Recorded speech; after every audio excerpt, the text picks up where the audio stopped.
me.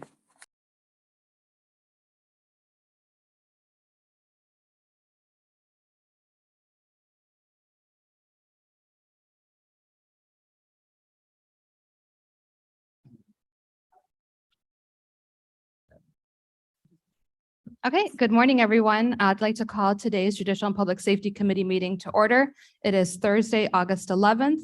I am Myrna Molina chairing today's, we're going to call this Bureau of the Budget edition of Judicial and Public Safety. First order on the agenda is a roll call. Davis, Davis here. Brown, Brown here. Gums, Gums here. Leonard, Leonard here. Sanchez, Sanchez present. Shepro, Jeffro present. Bureau, Molina. Molina present. You have a quorum. Okay, next item on the agenda is approval of minutes. We did receive the June minutes and the July minutes, but unfortunately only the July made it to the agenda. So if I can have a motion and a second to approve minutes from the July 14th, 2022 meeting. Unanimous Jeffro consent moves for to approve seconds. minutes. Okay, we have unanimous consent. Yeah. All right. Next item on the agenda is public comment. Do we have anybody signed up to speak? Anybody in the audience? No? Yes. Okay. Okay, we have one person signed up to speak, Mr. James Laporta. And Mr. Laporta, I think your topic is off agenda, so you do have 3 minutes. Go ahead. Yes, thank you. My name's Jim Laporte. I live here in Geneva. I'm here to speak about the proposed merger between the jails in Kendall County and Kane County. I came to this area from Yorkville, where I lived for 14 years. I presented the other day, so I have a lot of information. You're going to get the Cliff Note version in 3 minutes. The bottom line is I reached out to acquaintances I have back in Yorkville and tried to get a better understanding as to why we were going to merge. I understand the law is changing, but there's a lot of unknowns. From their perspective, they're looking to close that jail and save money. They've got issues running the jail. I talked to the sheriff down there. He's got problematic inmates. They're beating up on their officers. The officers don't want to work there. They can't get people to work there. So, you know, if he sends his problems up here, he pays us. They put some money back into their coffers for their county. That problem goes away. I also reached out to the board members, said, where do you send your inmates right now if they have to go to the hospital?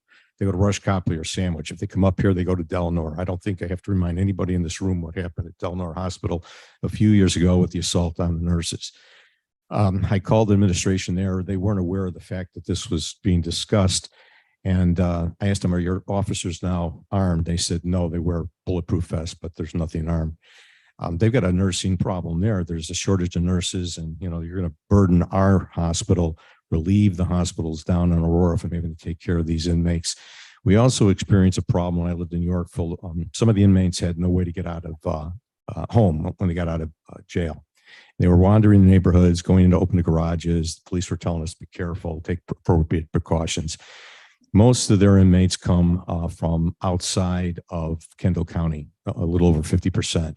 The rest are from that area. If we bring them up here, I asked an officer the other day, and correct me if I'm wrong, if they do not have rides, how do they get out of here? I was told they just open the door and they let them go.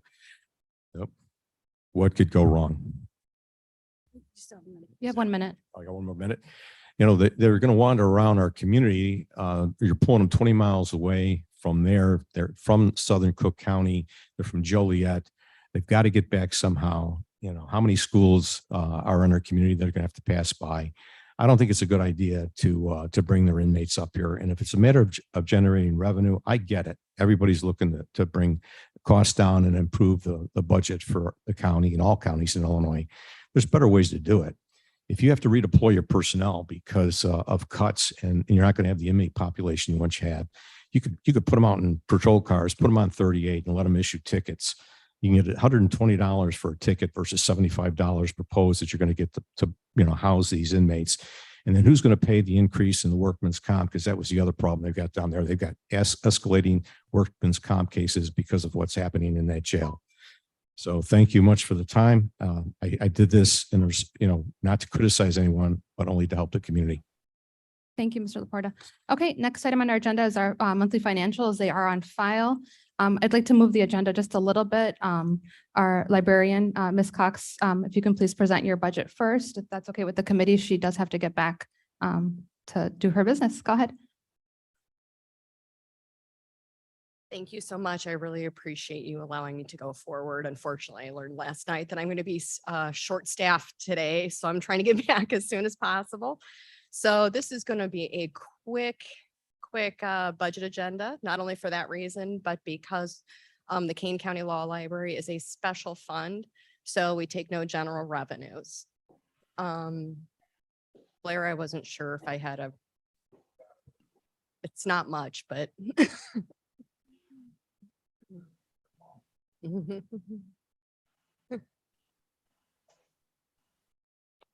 there we go. There's a lot of verbiage up there. It's in your packets. I'm sure you guys can read it yourself. But the general gist of what we at the Kane County Law Library do is create informed legal consumers with realistic expectations of the legal system, while ensuring at the same time that they have a positive contact and experience between the public and the courts. So basically, our primary users are your constituents, the general public. So please, please, please, just so you guys know, please refer people to us, the Kane County Law Library. If any of your constituents have legal questions, please feel free to throw them our way. We're more than happy to help. Next slide. It'll be a quickie. We are small but mighty. Staff, as you can see, that is why I need to get back. So we can go ahead and move forward. The constituents directly assisted, 96% of our constituents are the general public, as you can see. So again, just please, please, please feel free to refer people to us. Again, you can see the statistics there. We are increasing in usage on a daily basis, especially our website visits are increasing rapidly as we continue to redesign the website, not only for the Kane County Law Library, but we're working on redesigning the website for the 16th Judicial Circuit as well to make it much more user-friendly, much more accurate and available to the public. Go ahead, Blair. Here is our budget. As you can see, our total revenue is going to, I predict, go down about 8% this upcoming year. We had a statutory change, the civil filing fee through which we are primarily funded, statutorily dropped from $21 per civil filing we were receiving January 1st. It statutorily dropped down to $20 per civil filing. So between that statutory change and the change in the general foot traffic through the court system, I do predict we will go down about 8% in revenue. So I have then obviously adjusted the budget accordingly to that. So we've also moved a lot of, we had some changes in line items in that we now have interpreters that we've moved into an interpreter line item. We're using them much more often. So we've adjusted the budget that way as well. Go ahead, Blair. Again, quickly, our primary users are your constituents. So we've created several volunteer lawyer programs to help the general public. We have a lawyer in the library. We actually go up to Gail Borden every once a night, every month, and assist people. So far, we've assisted, sorry, my eyesight's horrible. Whatever that says up there, 60. People. Again, we have a divorce and family law walk-in program that we've created in conjunction with the judges, where attorneys help people with divorce and family law questions. We've had 112 so far this year, as well as a call-in service. We partnered with the Bar Association. We now also host a driver's privilege clinic where attorneys help people get their licenses reinstated or if they have questions about tickets. And then I'm excited to say that just this week, we've solidified a partnership with the Aurora Public Library to go ahead and do a lawyer in the library program once a month at their facility as well. We really feel it's important to embed ourselves in the communities to help people that cannot otherwise get to the Judicial Center and or legal aid agencies within normal business hours. So that's pretty much all I have. Does Okay, thank anybody you. have any questions? Any questions for Ms. Cox? Shepro, please. Mr. Shepro, go ahead. Yeah, I guess I'm sort of getting a sense of what my answer is going to be, but I wondered if you could just kind of give us, if there is such a thing as a typical example of the type of assistance that you're giving to the general public. Within the library or through our programming? Well, I guess anything that's probably covered by your budget and what you do. We help people anywhere from, I get a lot of questions about traffic tickets. We get a lot of questions about family law issues, helping people determine child custody issues, helping people to reallocate child support, getting divorces. We also help with homeowners association questions. We do get a lot of those. People need forms, the judges say, oh, you need to file an XYZ, and the people have no idea where to find that. So we absolutely help people connect. We help connect people with the resources that they need to work effectively and efficiently within the judicial system.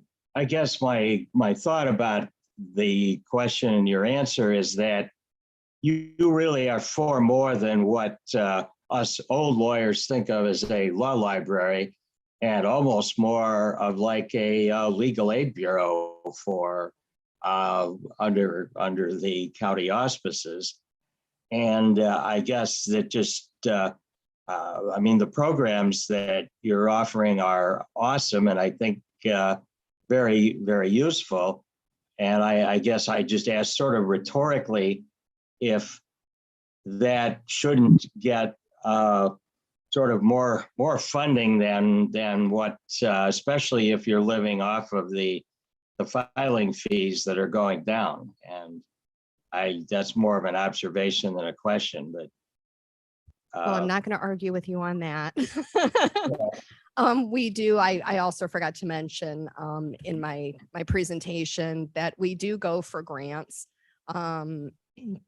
I just recently was awarded, not I, but the law library was awarded a $10,000 grant through the Administrative Office of the Illinois Courts to help fund some of this programming. It helps pay for the interpreter that we use for our lawyer in the library programs. It helps pay for our gas mileage to and from the locations, things of that nature. So helps with translation of forms, helps with a ton of stuff. So, but yes, we are always open to seeking out and finding more revenue, more sources of revenue. Are some of the lawyers volunteers, or are they all paid? No, they're all volunteer. All of Well, our attorneys that work in these programs do it for absolutely free. This year, through one of the grants, I actually was able to go out and buy some gift certificates for them to thank them. We're going to do like a raffle pull.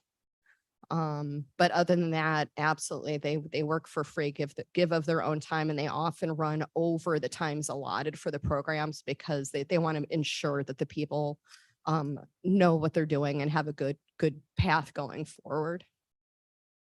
I think that's a valuable service, and I have some more thoughts, but I think they'd probably be best pursued offline and not this morning. I thank you for your presentation. Oh, thank you so much. And yes, feel free to come on in anytime, or I'm happy to meet with you.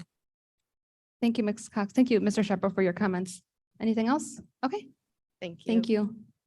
Okay, we'll move back to the top of the agenda. We have our Merit Commission. Morning. Once again, this year, there's no fancy charts, just a verbal presentation. Our actual budget is up just a little over 2%. And basically that's because of a salary pay increase for our secretary and the anticipated increase in her health insurance and dental insurance. We did raise a couple items, one being the entrance and promotional testing by $1,000 because we test much more often now for corrections than in the past. We're testing about every 3 or 4 months. When I first came on the job, we tested every 2 years. So we test more often, and because of that, we put ads on the blue line, which is a advertisement specifically for first responders. And that went up $1,000. But to offset that, we lowered our mileage expense reimbursement by $1,000, and we lowered our physical agility testing by $1,000. So those items cancel everything else out. The basic pay increase to the budget is the secretary's salary and her benefits. Any questions? Okay, any questions for our merit commission? Okay, thank you, sir. Thank you much. Okay, so we'll move on to KingCom. Ms. Guthrie, good morning. Good morning. I will just wait for our presentation here. Oh, too fast. All right, good morning. So our agencies served from 2022 to 2023 have not changed. They're all listed there. We dispatched for 8 police agencies, 7 fire departments, and some various agencies throughout the county.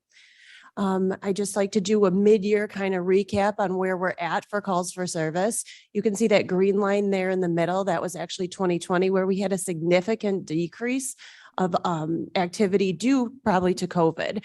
And this isn't a measure of just our 911 phone calls. That's actually not included in this. This is a measure of our subscribing agencies' activities. So anything that generates a call for service or a fire or police response. So this is where we're at currently in 22 and the past, in comparison to the past 5 years moving up with our activity. So we are starting to level out kind of pre-COVID activity there.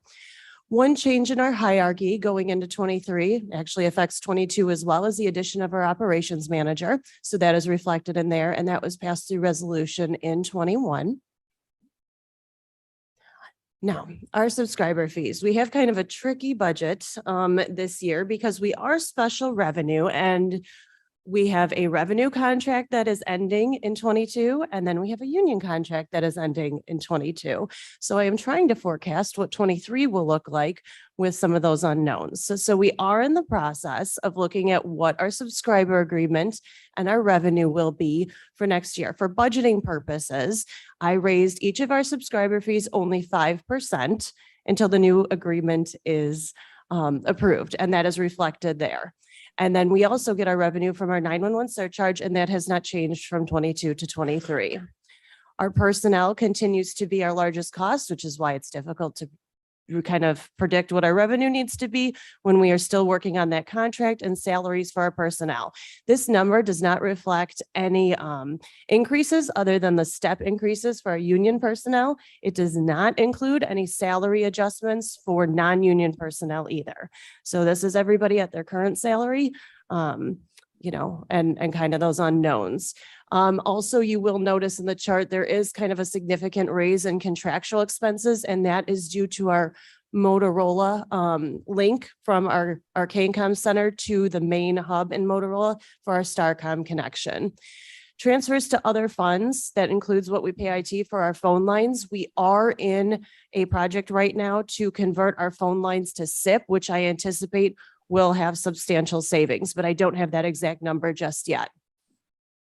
So our personnel budget, you know, planning it as it is now without any increases other than step increases is only a 3% change.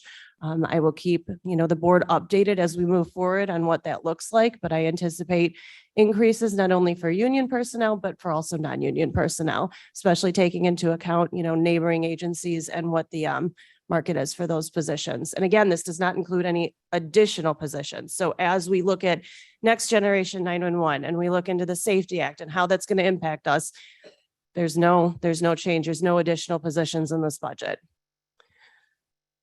So it is balanced. Our expenses and revenue is balanced, and we are up 3.9%.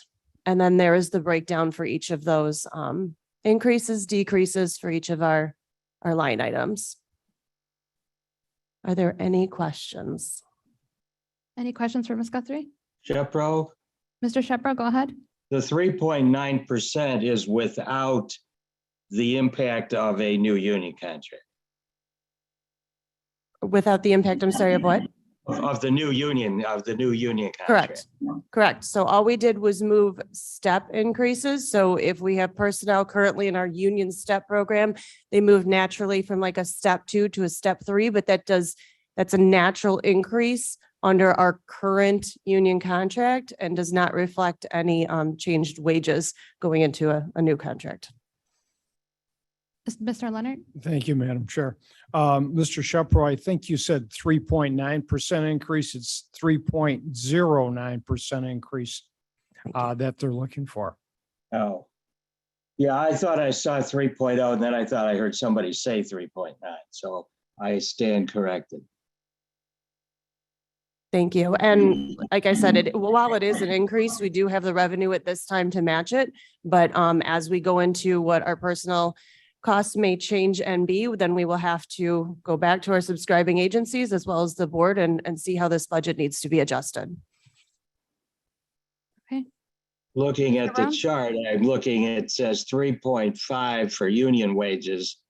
And then the balancing is the benefit increase is less to a total of 3. Yes, that actually includes all wages. I know it says union wages, but if you look at the non-salary and salary wages, that actually includes all wages. That should have been broken down a little bit differently. So that's all of our salaries and then all of our benefits, union and non-union. Do you have any indication from other counties as to what direction their contract negotiations have gone? No, I mean, we've started to do those comparisons. I can tell you that one of our challenges, and I've spoke about this in prior meetings, is our starting wages. You know, our starting wages for telecommunicators is significantly less than our surrounding agencies. So even beyond, you know, what increases might look like within the STEP program, you know, we're $8,000 to $16,000 less of a starting pay, which makes it very difficult at this point to continually get applications for new telecommunicators. So that is something that we're definitely going to be looking at when we go into union negotiations. Thank you. Thank you. Mr. Brown? Yeah, thank you. Brown speaking. Michelle, the 911 surcharge you mentioned, that's what you charge for every call you get to your subscribing agencies, correct? So 911 surcharge fees are actually a $1.50 surcharge that comes from each, you know, cellular line, each landline, although landlines, there's not a lot anymore. And then that is broken down through our ETSB and allocated by percentage, without getting too deep in the weeds here, to every 911 agency within the state. Okay, but you do get paid for every call that you get, right, from your subscribing agencies? So currently under this contract, we take our budget and then we deduct the surcharge revenue that we receive. So that $860,000. And then whatever's left in our budget is broken up by percentage used by each of our subscribing agencies. So the sheriff's fee, they're obviously our largest users, the sheriff's office, that is allocated in there. And then I believe it's about 60%, you know, compared to a smaller police agency, which may be about 2%. And that's how the wages are, or excuse me, that's how the revenue is figured out. Okay, so I guess my question would be, as your expenditures go up, how difficult is it for you to go to your subscribing agencies and get an increase to cover your costs? So at this point, we are just ending a 5-year contract with our subscribing agencies. So that contract went into effect in 2017. We haven't really had the circumstances where our union contract and our subscribing agency contract ends at the same time. So this is unique for us, and something that was certainly difficult to balance when doing this budget. But, you know, we have asked, you know, to start discussions about wages as soon as possible. And then we'll have to have those conversations with our subscribing agencies as well. So that will be done through the KCOM board and our quarterly meetings and, you know, with direction moving forward on how we can best balance that. Okay, thank you for that. Thank you. Ms. Gums? Thank you, Madam Chair. Michelle, just a quick question. Can you recap again? I don't think I heard the numbers right, but can you recap again the percentage that are starting wages less than the other agencies? And to elaborate on that, if you have the data, how long has that been going on? Yes, so I did a comparison, probably just about a year ago. And then I do have a graph that I can send you as well, comparing our telecommunicator salaries and starting pay and top out pay compared to surrounding agencies in King County and around King County. And our starting wages for a telecommunicator in training is about 41,197. And then when they move out of training, they move to step one, which at this point is about 43,000, maybe $500 in that range. Surrounding agencies, Tricom, Quadcom, Elgin, Aurora, CanCom, those were CCom, those were all agencies I used. And they're approximately, I would say, 8,000 on the lower end to about 16,000 more in starting pay than what our current contractual, because this is through our collective bargaining agreement, than what our current starting rate is. But I can send that graph to the board. Thank you very much. And this is nothing new. We've been paying less for a long time. We have been paying Accurate. less for a while, but we really haven't seen the repercussions for a while in terms of, how we're receiving applications really until this, I would say this year. Many of our surrounding agencies just finalized their collective bargaining agreement last year or in the middle of this year, and we'll just be starting that process. So I'm not sure if that really plays into it too, but we've tried to do some creative things beyond just, listing on the Blue Line or listing on the county website or using our subscribing agencies to advertise our positions. We've also posted on Indeed. We've been doing some job fairs. We're trying to get into the high schools, the colleges, anything we can do. But, when it comes down to wages and we're all hiring, it's not going to be great, or we're in competition with each other and then they're applying at multiple agencies and maybe we've hired them, but now another center has completed their process so they can make more money going elsewhere. I mean, we try to entice them with, the type of activity we have and the opportunities that we have, but we really haven't seen the slowdown in applications until I would say this year. So it's kind of a surprise. Okay. Thank you very much for that. Thank you. Thank you, Ms. Gumbs. Question, Okay. Shepro? Mr. Shepro, go ahead. Yeah, this is sort of a follow-up to Mr. Brown's questions. So if I just looked at my phone bill, so the $1.50 a month is $18 a year. And if I divide that into the 860,000, which I believe was the 911 surcharge revenue, that's only 45,000 subscribers. And that just seems shockingly low to me, although I realize that most of the county is not part of this population, is not part of income, but I wondered what percentage, if we know, of the, say, 500 some thousand residents are actually served by KingCom as opposed to the other agencies. Right. So all the money from the cell phone goes through the state, right? So you get that $1.50 that goes to the state, and then the state breaks down which ETSB, the Emergency System Telephone Board, that it's supposed to be allocated to. Right. And then it goes to each ETSB.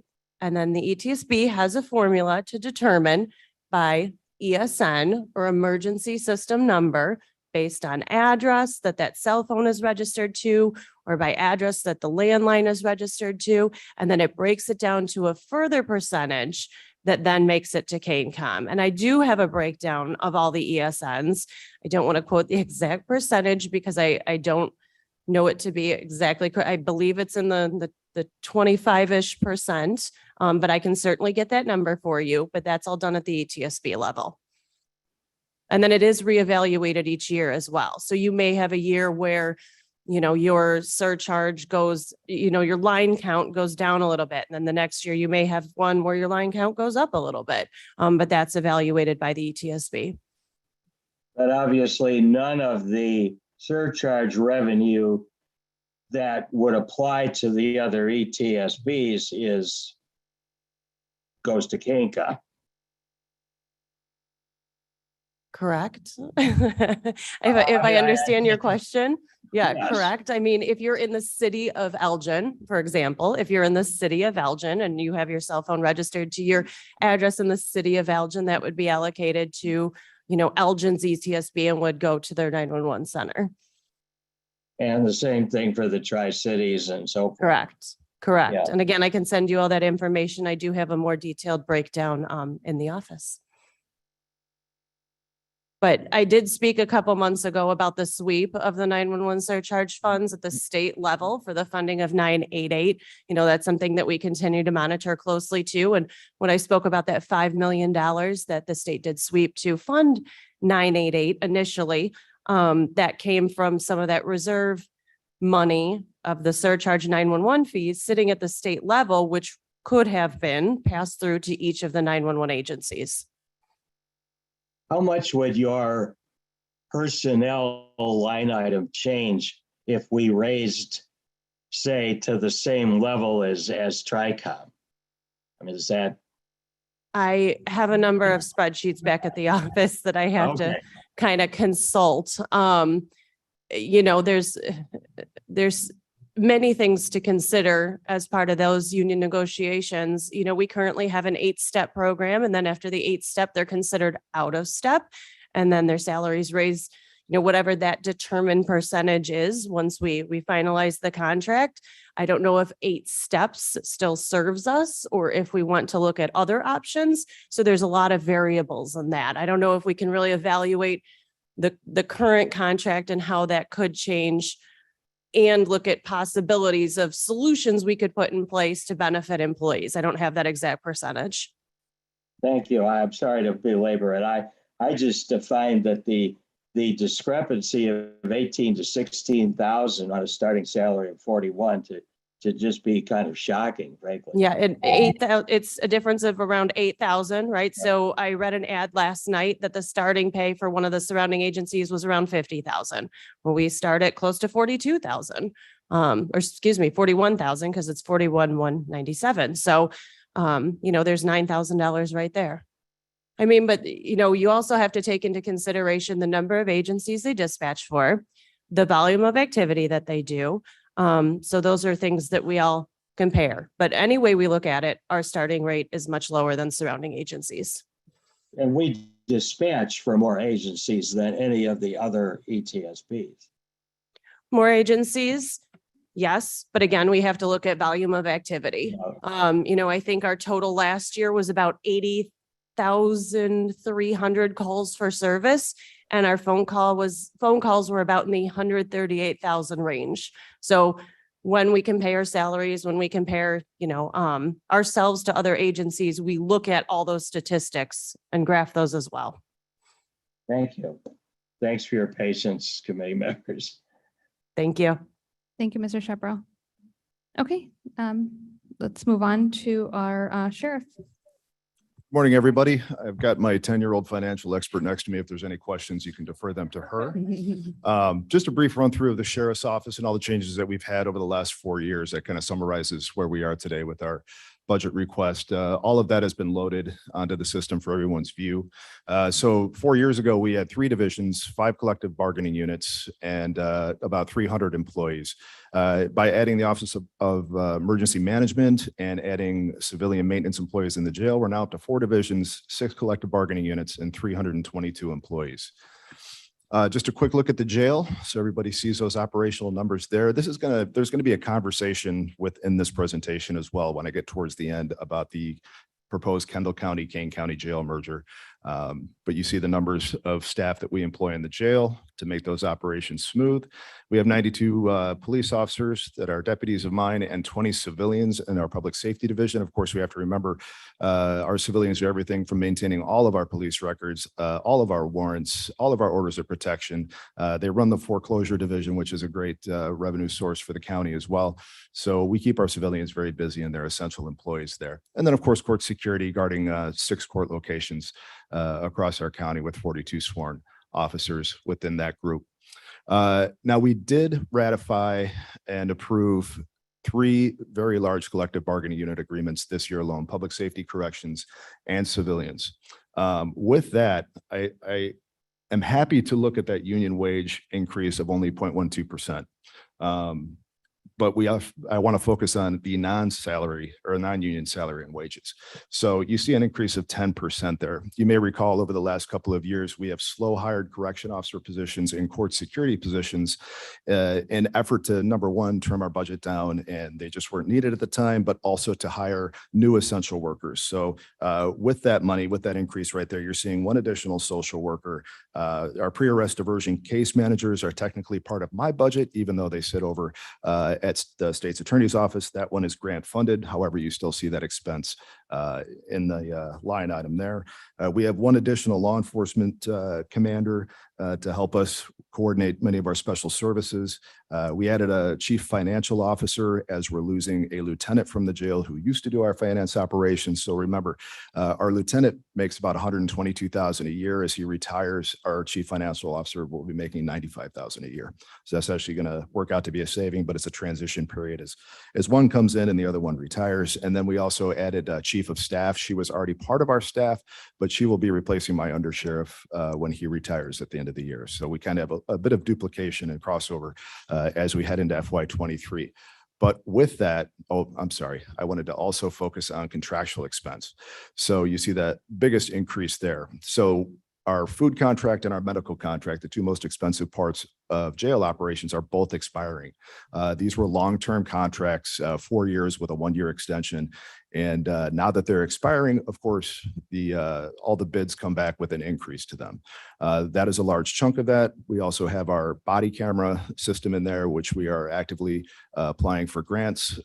Unfortunately, we couldn't apply for the first round of grants because they were only for agencies that didn't have a body cam program in place. So we got punished for being ahead of the game. And also our Starcom radio fees are included in that. So those are the big chunk of those expenses and the increase that you see heading into FY23. Now, when we talk about revenue, we've seen a gigantic increase in our detail fees. So those are deputies working outside details. You may recall we passed actually, we didn't have to do that in resolution. We did that in-house. So we raised our detail rates. So our deputies are actually making more money to work the detail. We're charging a little bit more money to the people who are hiring them out. And with that, for some reason, we're getting many more details. So we had a more than double increase in that.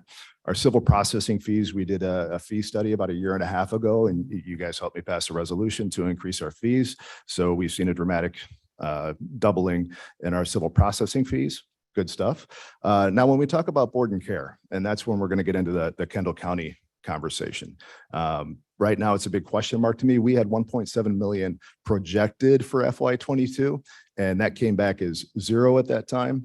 Actually, now we are creating revenue as we have some Kendall County detainees with us.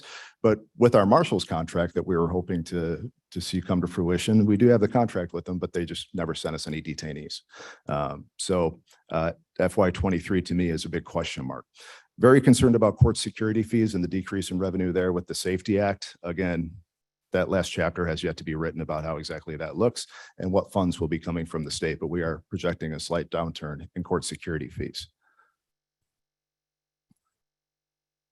I did point out our ratification of those CBAs, the jail medical cost and food cost increase there. So how did we do this before? You know, we've come in under budget every single year in the last 3 years at the Kane County Sheriff's Office. We've done budget sharing with other entities of the county, like the state's attorney's office. And we may recall last year when we were trying to balance the FY22 budget, I gave back $1 million of my own budget to help the county do so. So we're going to continue that practice in fiscal responsibility. The Kendall County jail absorption. So this was born from the idea that we began speaking about 8 months ago, where the concept was we have to remember the male to female ratio of incarceration is about 5 to 1. So I began talking to other sheriffs about pooling their female detainees into the Kane County Jail. So all surrounding jails would bring their female population to us. This helps them save on manpower costs. When you have one corrections officer guarding 2 or 3 women at a time, it just doesn't make sense when you talk about responsibility of operations. Also, Kane County Jail is widely recognized by the surrounding jails as having the most advanced and progressive programming in the area when it comes to addiction treatment, when it comes to reentry, when it comes to employment. Also, we have to remember that our jail violence is down by 35% over the last 4 years. Our workman comp claims are down by 40% over the last 3 years. And we have had zero issues in the surrounding neighborhoods of anybody leaving our jail. So I did give that gentleman my business card so we can have a conversation later on about his concerns. Now, we're working on a contract with Kendall County to charge them $75 a day. We currently have an agreement in place between Kane and Kendall that we can charge each other $70 a day per detainee that we have in each other's jail. As a pilot and off of that agreement, the Kendall County Sheriff has closed his female portion of the jail, and all Kendall County females moved up to Kane County earlier this month. So we are getting that revenue in. We also have about 5 males from Kendall County in our custody as a test run of how this will work, and we're working out the kinks and bumps. And we also do lateral hires of corrections officers as people down in Kendall County, especially are concerned about folks losing their job. We do have 5 open positions there. DuPage County has 19 open positions for lateral hire. Will County has 15. So we're also working to find these folks employment. So the projected revenue of 30 to 40, they are capping it at a 62 per day inmate population number down in Kendall. That's a projection. But when the Safety Act comes into effect, we're thinking it's going to be between 30 and 40 people from Kendall County that will be in the Kane County Jail. We're still looking at a revenue of 1.2 to 1.5 million coming to Kane. The good thing with that is because our population is half the capacity of the facility, we can easily take that number on without having to add any extra staff. With our new jail medical and food contracts, because of the price breaks, we can also easily take those people in without an increase in those price breaks. So that is covered as well. So when I say 1.2 to 1.5 million, we're talking about actual clean revenue. And also finally, kind of like we did, I'm switching topics briefly here, when we talk about funding jail operations, which is the biggest chunk of our budget increase. I would like to think of the opioid settlement funds. And I know I've talked to State's Attorney Mosser about this, but much like we did in COVID times with the CARES Act and the American Rescue Plan, we have to think based on our jail numbers and our data that that is one gigantic opioid treatment center, as it has been for the last 3.5 years. And if we use a portion of those settlement funds to fund the food, fund the medical, fund some of the salaries, that easily takes care of that increase. So those are my suggestions, along with the Kendall agreement. We actually come in under with those new revenues. Okay, any questions for our sheriff? Shepro. Mr. Shepro, go ahead. Yeah, Sheriff, so does your proposed budget, including the Kendall absorption, does that include your estimate as to the cost of the Safety Act? Yes, it does. It does. Yep.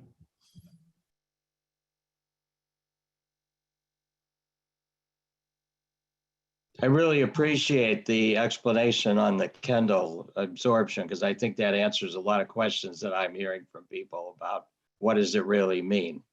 Yeah. No, and please encourage anybody that has questions that reaches out to any of your constituents to give me a call at the sheriff's office. More than happy to answer anyone's questions.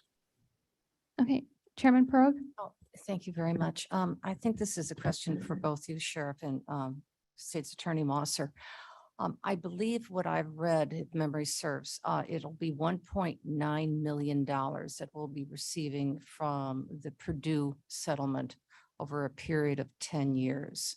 Is that correct? I think we're supposed to get 13.5% of the entire settlement, and that'll be allocated by the state to different counties. So I think right now we don't have a solid number. We know it's going to be in the millions that we're going to get over the years. The Purdue settlement is only one of the many settlements that we are looking to get money from. There are other settlements that will continue to go forward as other lawsuits happen.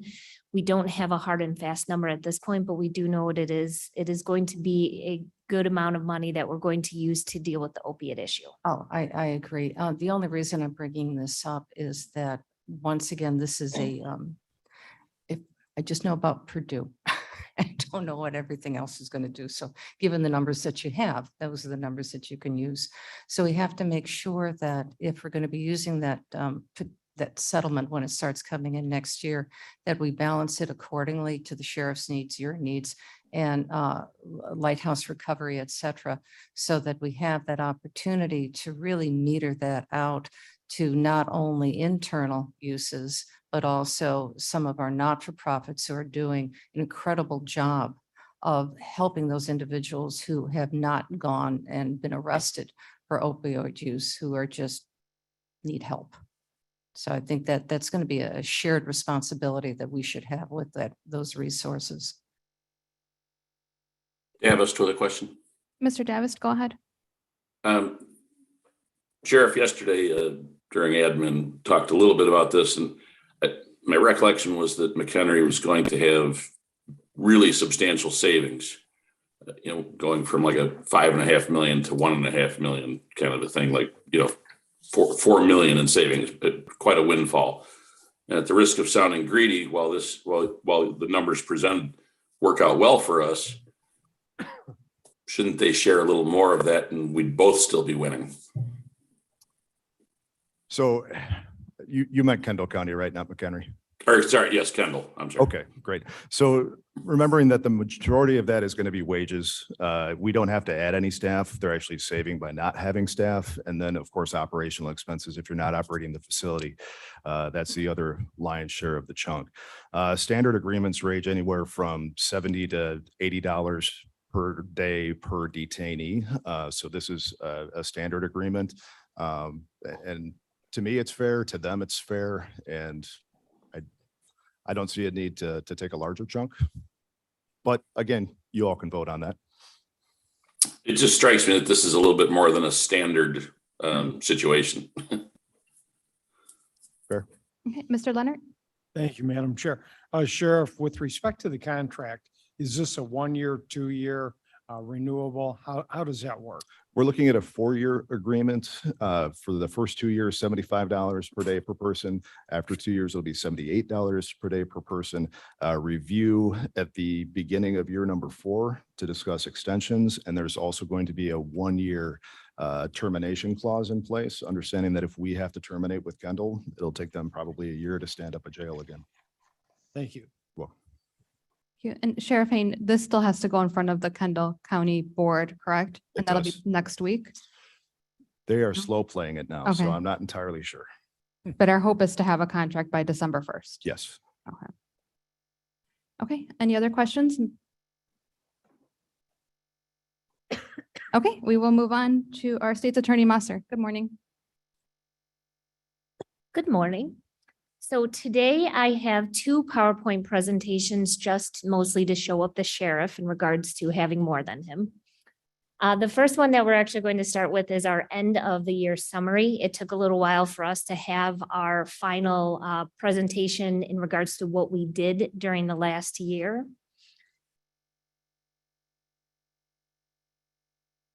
So this is one of the fun things that we do in the office. So every year we try to take an office photo. Prior to COVID, we actually tried to do this all together in front of the courthouse steps. Since COVID, we've been relegated to doing these thumbnail photographs. We're really hoping that this year we'll go ahead right back into being together. This is the majority of the people within the office, certainly not everyone. We weren't able to get everyone's photograph. My mission since I took office has been criminal justice reform guided by public safety. My motto is to work smarter, not harder. And that's one of the things that we've been trying to do by bringing in the programming that we have done so far. We've done a lot of reforms, and I'm not going to go through all of these with you because this is something that I've been speaking out at a lot of our JPS meetings and our regular board meetings. There's a couple I do really want to focus in regards to that. The first one obviously is our pre-arrest diversion program.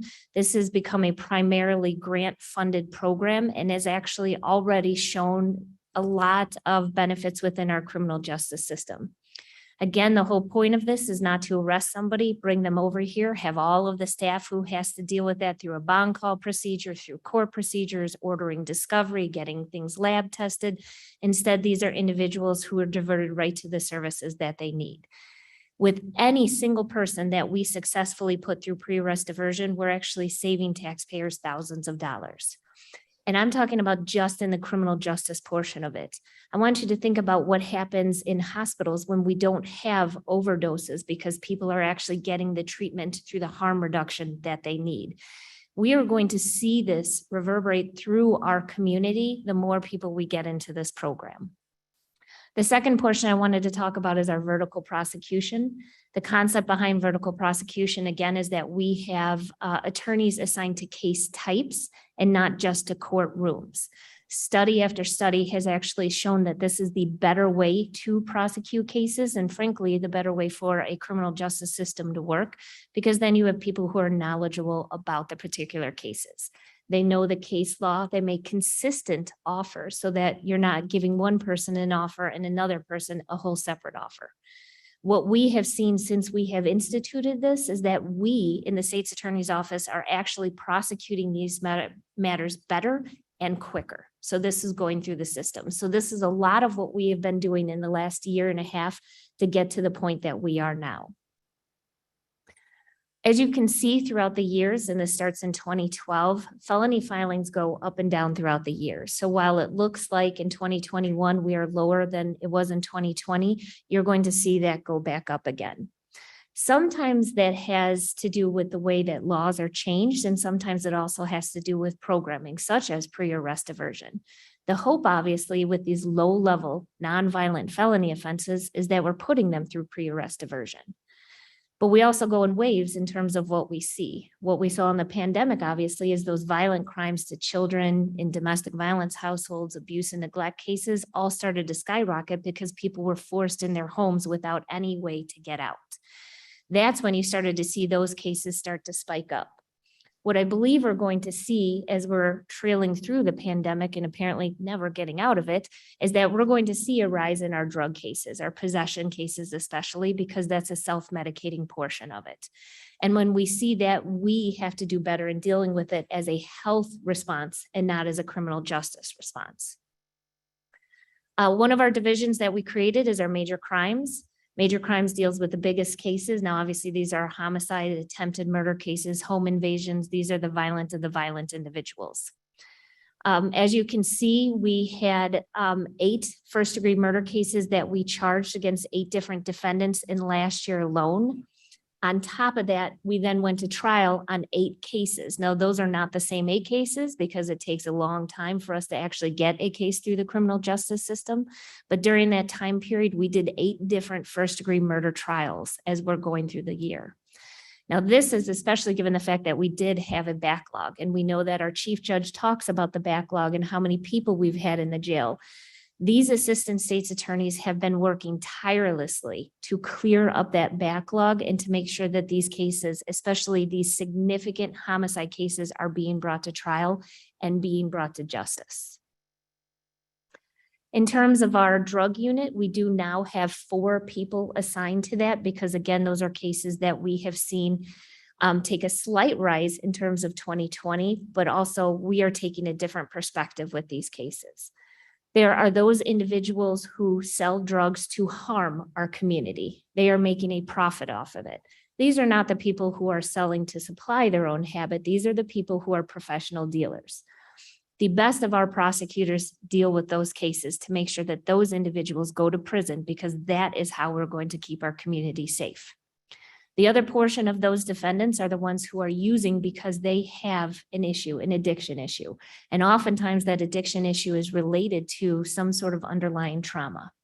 We have now split our prosecutors so that they're taking a look at 2 different perspectives, the criminals who need to be put in prison for safety versus the people that we need to do an escalated treatment-based plan for them.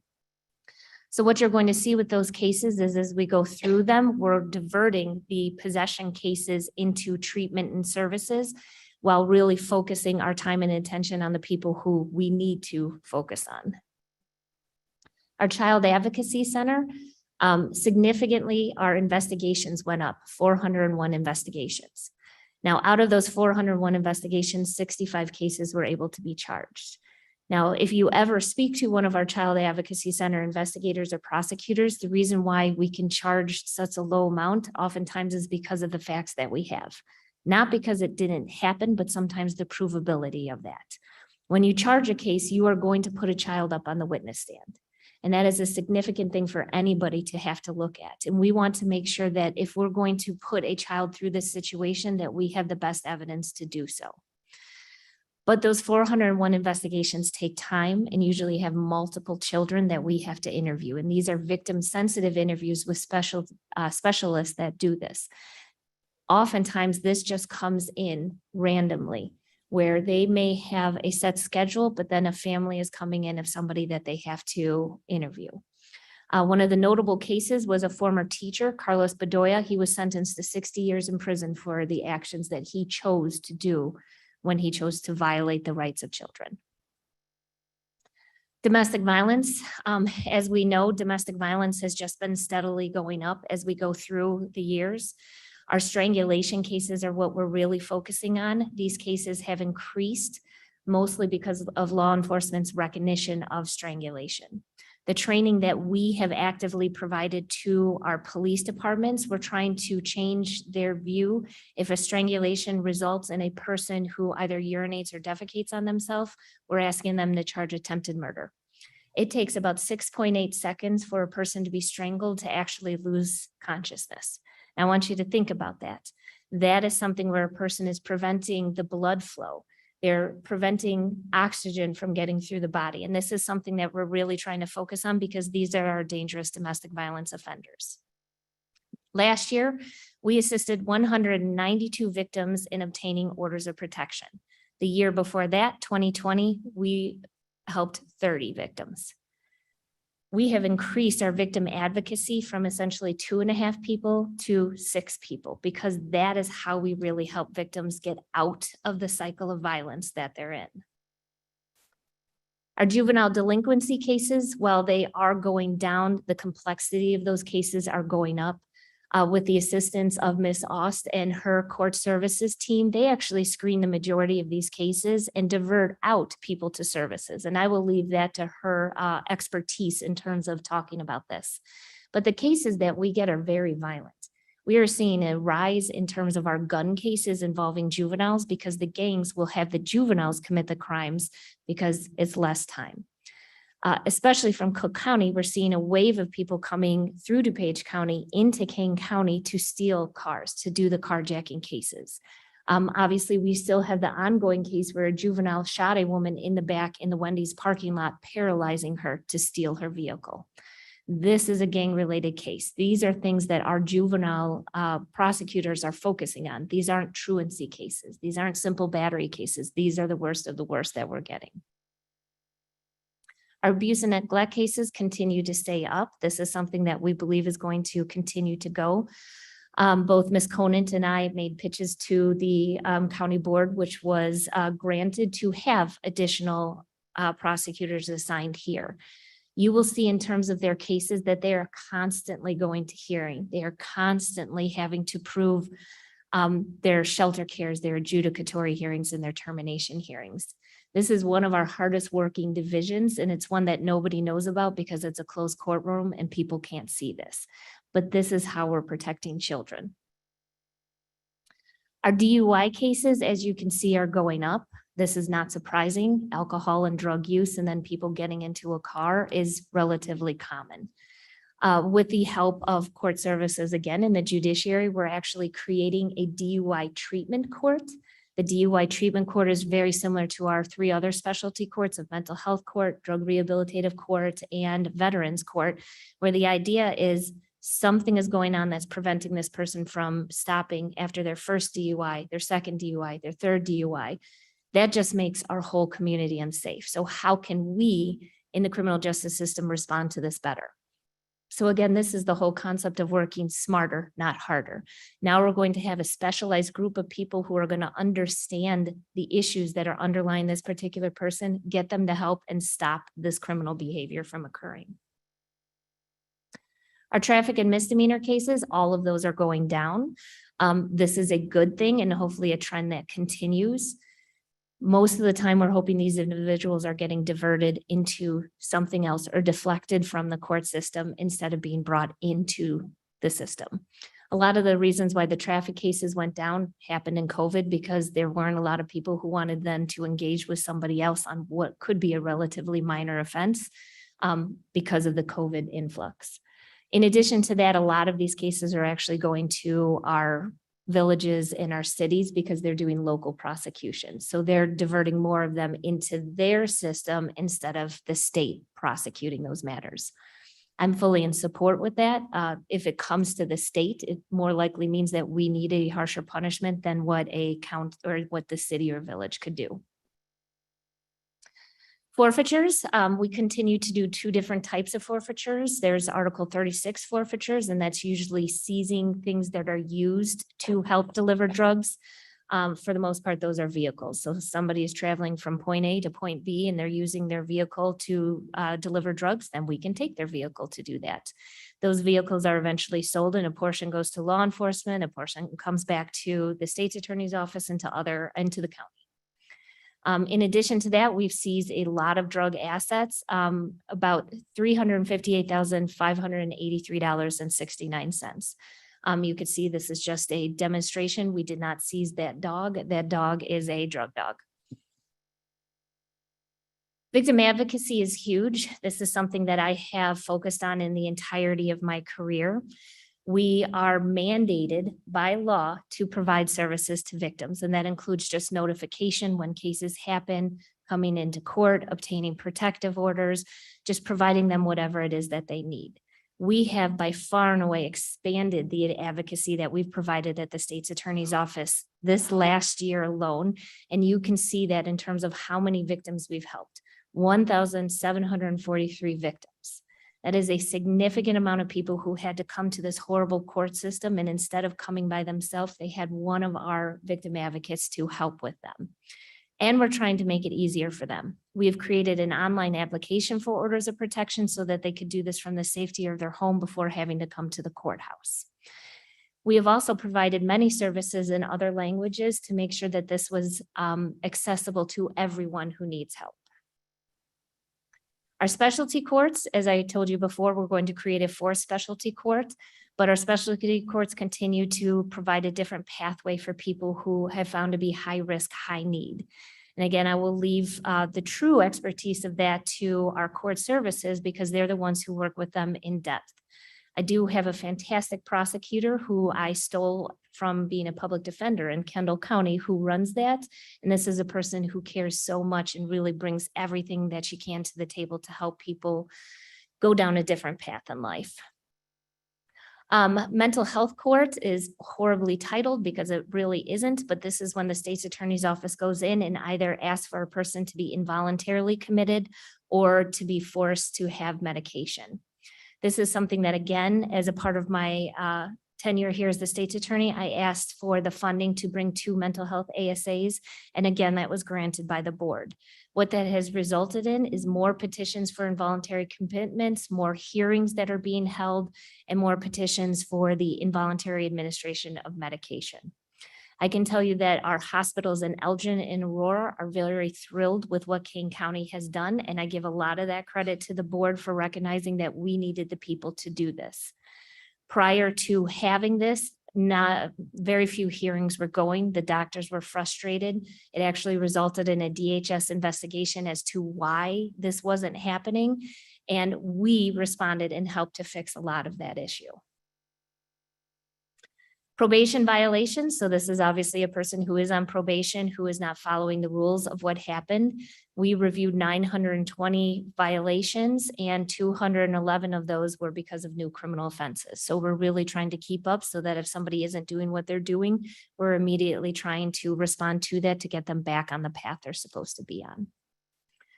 Post-conviction petitions, we again expanded this to 3 lawyers and 1 administrative assistant. This is what happens when a person goes to trial or pleads guilty. They're found guilty. They have a conviction. They have probation. They go to jail or prison, and they have time on their hands and they file these post-conviction petitions where they're alleging something went wrong in regards to their conviction. I have 3 highly experienced prosecutors, one who has done dozens upon dozens of murder trials just here in Kane County alone, a Cook County prosecutor who we were able to woo here to Kane County, and another prosecutor that has been here for about 20 years. They have been actively filing motions to dismiss, responding to whatever stage this is in, so that we can secure the convictions in what mostly is our violent offenders. We created a felony screening division, which has been very successful and has made our police departments within Kane County very happy.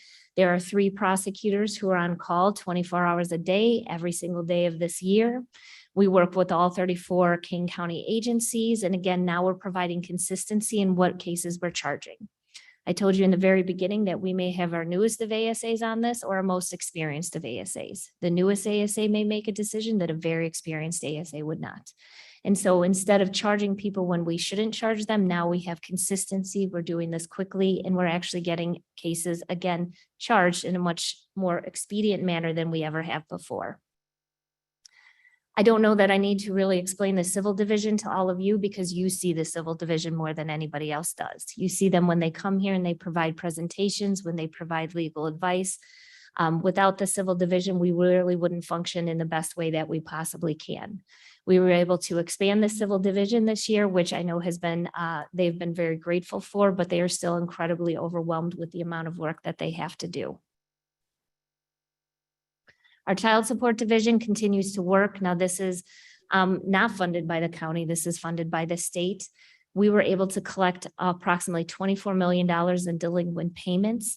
We reviewed cases and filed 519 new pleadings. So this, again, is us helping people within our community get the child support that they need to provide for their children. In addition to that, we really have focused on the rehabilitation. Within this, our deferred prosecution program, so this is a person who is arrested and comes into our system. We're in our 26th year, but now we're revamping it because changes need to be made at all times, in my opinion. What we're doing is we're actually expanding what it is that we're doing for deferred prosecution so we could put more people into deferred prosecution. You can see that we've had a lot of applicants, and out of those applicants, we usually about 50% or more in terms of successful graduates. That's not good enough for me. I don't know why we have that low of numbers. I want those numbers to increase. So we're looking at different deferred prosecution to see what we can do better to provide services so that of our applicants, the majority of them successfully graduate. We've done a lot of restorative justice. And again, this is putting a victim and a defendant in the same room so that the victim can talk about what happened to them as a result of the crime, and the defendant can take true accountability and can apologize for what happened. This has been beyond successful in regards to what our victims are walking out of a room with, because for the first time they're being heard by the defendant. And more importantly, the defendant now has the ability to show the true remorse and to learn from what happens. Again, restorative justice is shown to be more effective than jail and prison in most cases. With the wonderful circuit clerk here to my right, who managed to always be in a picture and look much more professional than I do with my hands waving all of the time. We did 3 expungement clinics, and we helped a lot of people as a result of that. And we did that with Prairie State Legal Services by helping to provide equal access to justice. We have 2 clinics that are scheduled in September of 2022, where again, we're going to Elgin and Aurora to help people who have taken responsibility for what they did, completed their sentence, and now are eligible for either expungement or sealing. So again, something great that we're doing in partnership together as opposed to just being siloed in our own departments. In addition to that, as you know, in 2019, they changed the laws regarding cannabis possession. And now what we have to do is we actually have to go back and undo a lot of convictions. With the help of the circuit clerk's office, we've been doing that a little slower on our part, not on your part, than we intend to do, but we are undoing some of those issues in the past. What's not up here is that we've actually been working with the circuit clerk's office to deal with a lot of outstanding warrants on very minor cases that we have, so that these aren't sitting out there just languishing. We've been taking care of a lot of that, and we've done thousands of cases so far. I already talked about pre-arrest diversion, so I will not belabor this issue. Community prosecution, we created a community prosecution unit where we are getting out into the community and we're actually helping people and finding out where there are problems that are happening. For our national night out, we covered, I think, every national night out that a police officer was at. There was also a state's attorney employee. We handed out coloring books that were made. We handed out pencils, we handed out bubbles, and we got to be a part of the community and hear what they needed. Solutions. One of the best parts of campaigning was when I actually got to talk to people. And when I talked to people and they told me, well, I only wish this would have happened instead of that. That is where I thought of pre-arrest diversion. That's why I decided to do the research on it. It's because that's what I heard from people when they said, I just really wish instead of having been, my son had been arrested, he had been offered these services. It would have made a world of difference. So any questions about what we did in 2021? Any questions for Ms. Mosser? No? Excellent. And so we're going to go to the budget. Actually, Gums, I just have a couple of comments. Go ahead, Ms. Combs. Thank you. First, I just wanted to ask one quick question. In 21, did we do any drug-induced homicide charges on drug dealers? Yes, we did. Okay, I wasn't sure about that. I know that's a helpful thing. And then also I wanted to thank the victims advocate group. Andy was extremely helpful with one of my constituents recently, and it was all able to be done remotely. An elderly person, I sat there with the individual and watched the relief, the fear being removed that they did not have to leave the house. So I think that's amazing. And then of course the tears were following that because the fear just rolled off the shoulder. And then my last question was the expungement clinics from 21. Side note here, are those able to be done remotely? So not yet, but I can foresee us looking into that because that does sound like a great idea to be able to do that. So I will talk to the circuit clerk and we'll work on that. Yeah, the reason I say that is there's a lot of people that maybe no longer in the area that would certainly benefit from them. Okay, thank you. I like that suggestion and thank you about the victim advocates. I will let them know. Oh, yeah, Andy was amazing. I spent the night with my constituent. I mean, it was a mess, but they Andy were is wonderful. So fantastic. yes, so thank you very much. Thank you. Okay, Mr. Sanchez? Thank you, Madam Chair. I just wanted to note, State's Attorney Mosser, that typically we hear from departments that other counties have poached our employees. So it was notable that you got one of theirs. So I just wanted to point that out. I am making a great push to get as many, well, no, I shouldn't admit this, but possibly just cook. Okay, any other questions? Okay, we'll move on to the budget presentation. Thank you. And for this, I would invite Terry Hunt to please come to the podium. So as you all know, Terry has joined the state's attorney's office from the sheriff's department as our CFO. He is the creator of this presentation. So I am going to talk about the beginning part of this presentation, and then I'm going to defer it over to Mr. Hunt with all of his many years of experience and much better understanding of the budget than mine. All right, welcome back, Mr. Hunt. Thank you. As you saw from the last presentation, we obviously have a very large organization. It is very complex and it's based on specific assignments. So I'm going to try to go through this as quickly as possible. Obviously, I'm the state's attorney. My first assistant is Christine Bear. She celebrated, I believe, her 25th year at the state's attorney's office and is beyond experienced in terms of not only being a prosecutor, but also being somebody who really understands the complexities of this office. I've spoke to you before about Christy Heath, who's my executive assistant, who I have to tell you again, can never leave me because she is the reason why I can be successful in almost everything that I do. We have a criminal division, our post-conviction position, a post-conviction unit, civil division, and we have a newly created diversity and training division.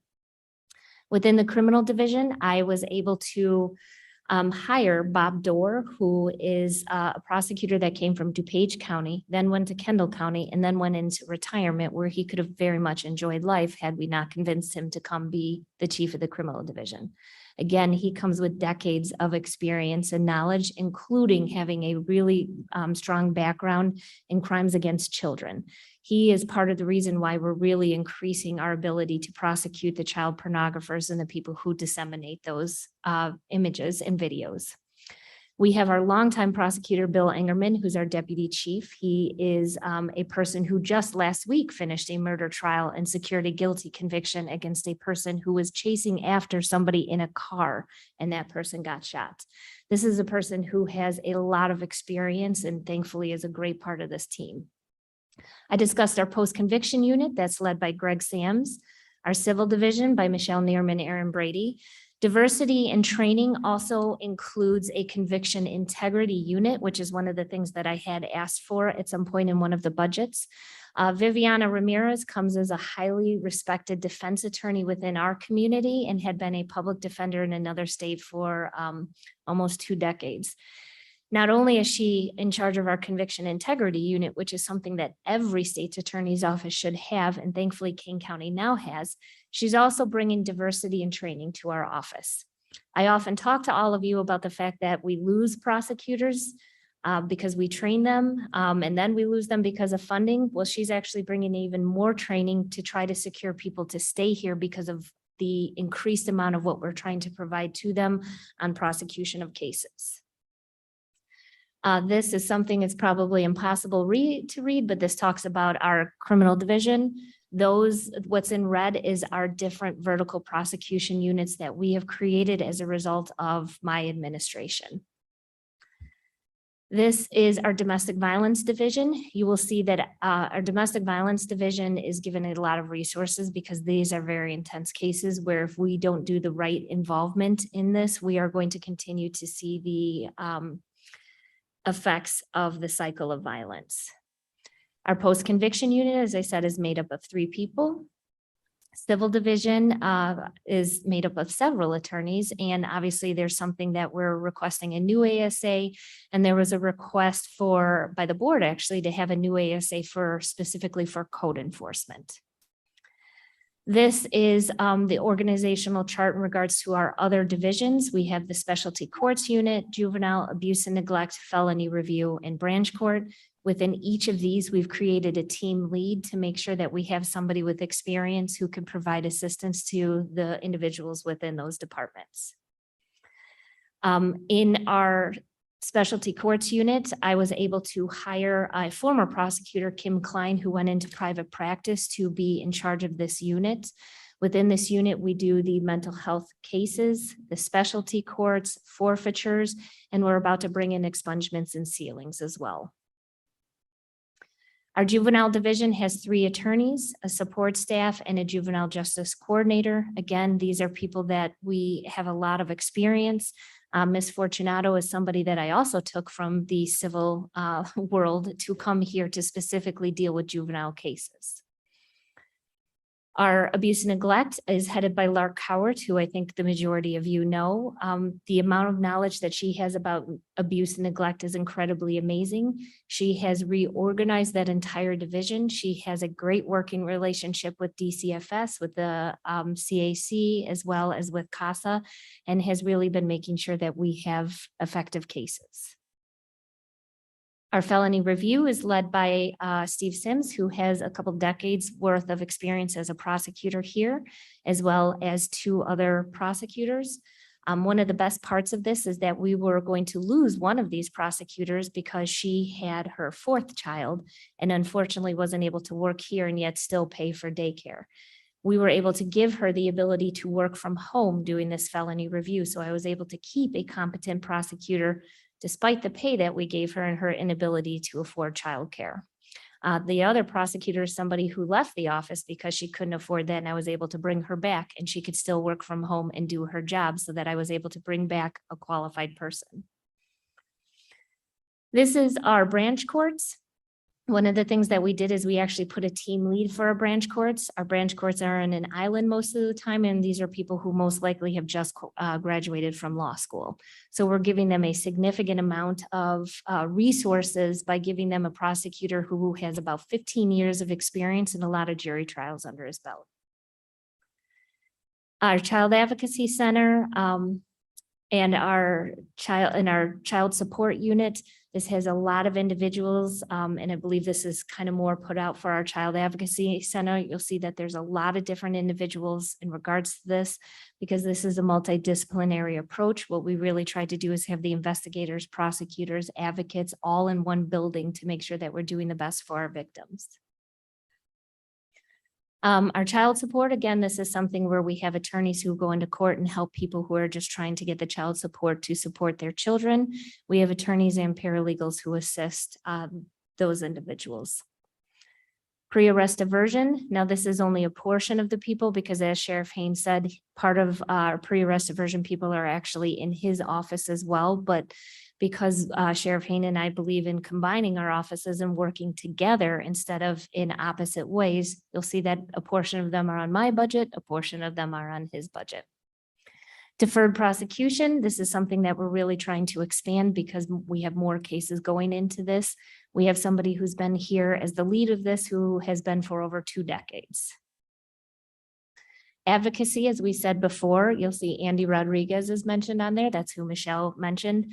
Rose Mendez is a person that I used to work in this office as an advocate that I convinced to move from Texas back to Illinois because of the sheer amount of experience that she has in being an advocate, helping with U visas and really being a voice for victims when they need it. Investigations, we have in community prosecution. So we have 3 full-time investigators. We are asking for another investigator because this continues to grow.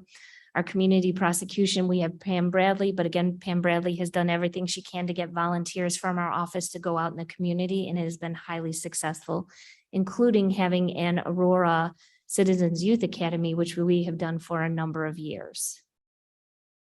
This is the executive portion. Again, without these individuals, I would not be as look as successful as I portray myself to be. Finance, Terry Hunt is our CFO and has really been helping to make sure that we know exactly what we're doing, that we're staying under budget, and that we're focusing on being the best fiscal stewards we can. I created a human resources department in our office that we didn't have before so that we can respond to the 177 employees when an issue arises. We've already done a number of internal investigations just to make sure that we have the best work operation that we can. I created an operations division, and that deals with a lot of our IT stuff, and that's run by Anthony Ortiz, again, a person many of you may know. Mr. Ortiz does a lot in terms of our Tyler technology, our internal technology, maybe making sure people have the resources that they need. And then we have a communications division that's run by my chief of staff, Chris Nelson, who's been here for a number of years as well, and really tries to put our messages out there so that the community knows what it is that we're doing. We have a lot of support staff. And again, the support staff are fantastic people who make sure to do all of the electronic filings, get all of our discovery needs, make sure it's all sent out and everything is organized in the best way it possibly can. So with that being said, here is our financial structure, and this is where I'm going to turn it over to Terry because he is going to explain kind of the complex structure that we have, because we not only have the general fund, but we also have 7 other special revenue funds.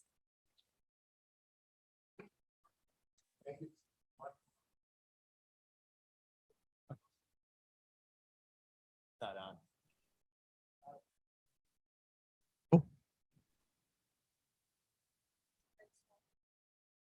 Terry, you're welcome to come over here too if you want. No difference. I think I can speak loud enough for everybody to hear me then. So as State's Attorney Mosser mentioned, we operate not only out of the general fund, but we have special revenue funds that are self-balancing funds. I separated them, the special revenue funds, into those that are significantly active and others that are still technically on the books, but are inactive in terms of our FY23 budget. So the general fund this is the big picture overview. Our general fund revenue is budgeted to be $190,000 less than last year, primarily due to changes in statute, which allow us to generate and collect charges for services. The general fund expense budget is an increase of 2.139 million over last year, largely due to, again, statutory changes and the expected implementation of the Safety Act and all of the things that are part and parcel of that. The breakdown of our general fund budget is probably typical of most. You can see that grants, though, do participate, and they're at about a third, which is about the same as we charge for services. I wanted to make mention of the grants in particular. We are actively pursuing grants. They have increased even in the short time that I've been there. We are focused and been successful in the pre-arrest diversion grants especially, but it's important to understand that the grants are universally designed to be supplemental and not to replace. So where we are, even though we are successful in acquiring grants, that allows us to either grow or create a new situation, a new program funded other than with taxpayer dollars, but it doesn't allow us flexibility to take those monies and apply them elsewhere. So it's a significant concept to understand as we go forward. The expense budget, our pie chart would look pretty much like anybody else's. The vast majority of the money that we spend are in salaries and benefits, and we have no union contracts to consider. So at this point, the budget includes only the existing salaries and those that have been approved by the board resolution during FY22. We have not put anything in for a potential increase there. These are the sort of summaries that were suggested by the finance department. I think they're kind of a nice snapshot. They were included in your budget. So if you have any particular questions on any of these, I'd be happy to try to answer them. You can see that our grants line there is up 3%. That does not include two grants that we are currently working on, the SAMHSA grant, which is going to be about $350,000. We should be able to present that to the board, I believe, in the next month or two, and that will carry forward into FY23, but we haven't been presumptuous in and included it just yet. I also just submitted yesterday a grant application for a violence against women program, potentially a $700,000 grant. That one does have a 25% matching requirement though. So it's something that is a program that I know is near and dear to the hearts of many people on this board, but it is not a done deal yet. So we have been conservative in our projection here. We have another $180,000 grant that is going to be used to actually expand some of the physical facilities for the pre-arrest diversion people who are currently housed in the multi-use building. And we're looking forward to getting them where they belong. And I know Roger is anxious to get his space back as well. Again, we've got changes here in the head count. That's almost all relative to the Safety Act. We do have 5 new positions. Some of those that Jamie's already mentioned, the new ASA in civil for the code is one. We've got 2 admins, an investigator, and an admin in the general fund. The significant is not a technical accounting term, okay? So it's just something I use to try to distinguish between the 7 special revenue funds that we have and then the ones that are actually going to be active. None of the special revenue funds across the board get any money from the property tax levy. We fund those operations, those programs through a combination of services, fines, fees, grants, and in some cases, an allocation from the Elgin Grand Victoria Riverboat Grant, which just was finalized about a week ago, I believe, and caused me to recreate all my slides. This is a combination rather than show the detail of each individual special revenue fund. We've combined those active ones. You can see again, in this case, grants account for about 37%. The Riverboat Grant is shown separately in the big green area. That's a 47%. Some of our special revenues, some of our programs are operated almost entirely from the Riverboat Grant. So we are always actively pursuing those grants. We realize other organizations are as well, and we appreciate the support that the board has given us. And expense budgets, 59% relative to salaries and wages. Another 23% is our benefits. Really doesn't leave a lot of controllable costs. We've got a huge amount of fixed element in our budget. And again, these wages do not include any potential increase. These are the individual snapshots for the civil division. You can see that we increased the headcount by 4. That includes 1 ASA that's already been approved but hasn't been hired, 1 ASA for the code enforcement and support staff. The child support division, pretty much straightforward. This is almost entirely supported by grants. The Title IV grant is a multi-year grant that we are locked in for 2 more fiscal years. So we already know exactly what we're going to get. The 698,108 is an increase, but that was what was built in when the program was conceived and agreed. The drug prosecution unit, we got a small increase, just a COLA increase in our grants, but as we went through COVID and other changes, many of these grants show some differences, changes that are more relative to the grant years being changed. In some cases, the grant year would have gone from the typical 12-month, some were shortened to 9-month, then they were extended to 15-month. So we've got a lot of moving parts in what constitutes our comparison baseline. So it's not that we're getting a 20% increase year over year on a 12-month basis, but we are getting that increase on the fiscal years that were adjusted. You see here again, we've got $180,000 coming from the Riverboat Fund, and without that, we would be unable to function in this office. Victim coordinators, they've already been mentioned here a couple of times, the great service they do. We get a $55,000 grant from the Attorney General. That has been fixed for a number of years. We've been unsuccessful in trying to get an increase from them, although we applied for an extra $25,000 this year. They thanked us kindly and said, no, you get the same money. The Riverboat then makes up the difference, and we're able to continue the operations as budgeted. Domestic violence, again, we've reshuffled some of the people here. So you see some relatively significant changes in the, how we've been able to fund the operation, and the changes in the head count don't exist, but we've actually shown a decrease in the salary and wages because we've got different people in the unit.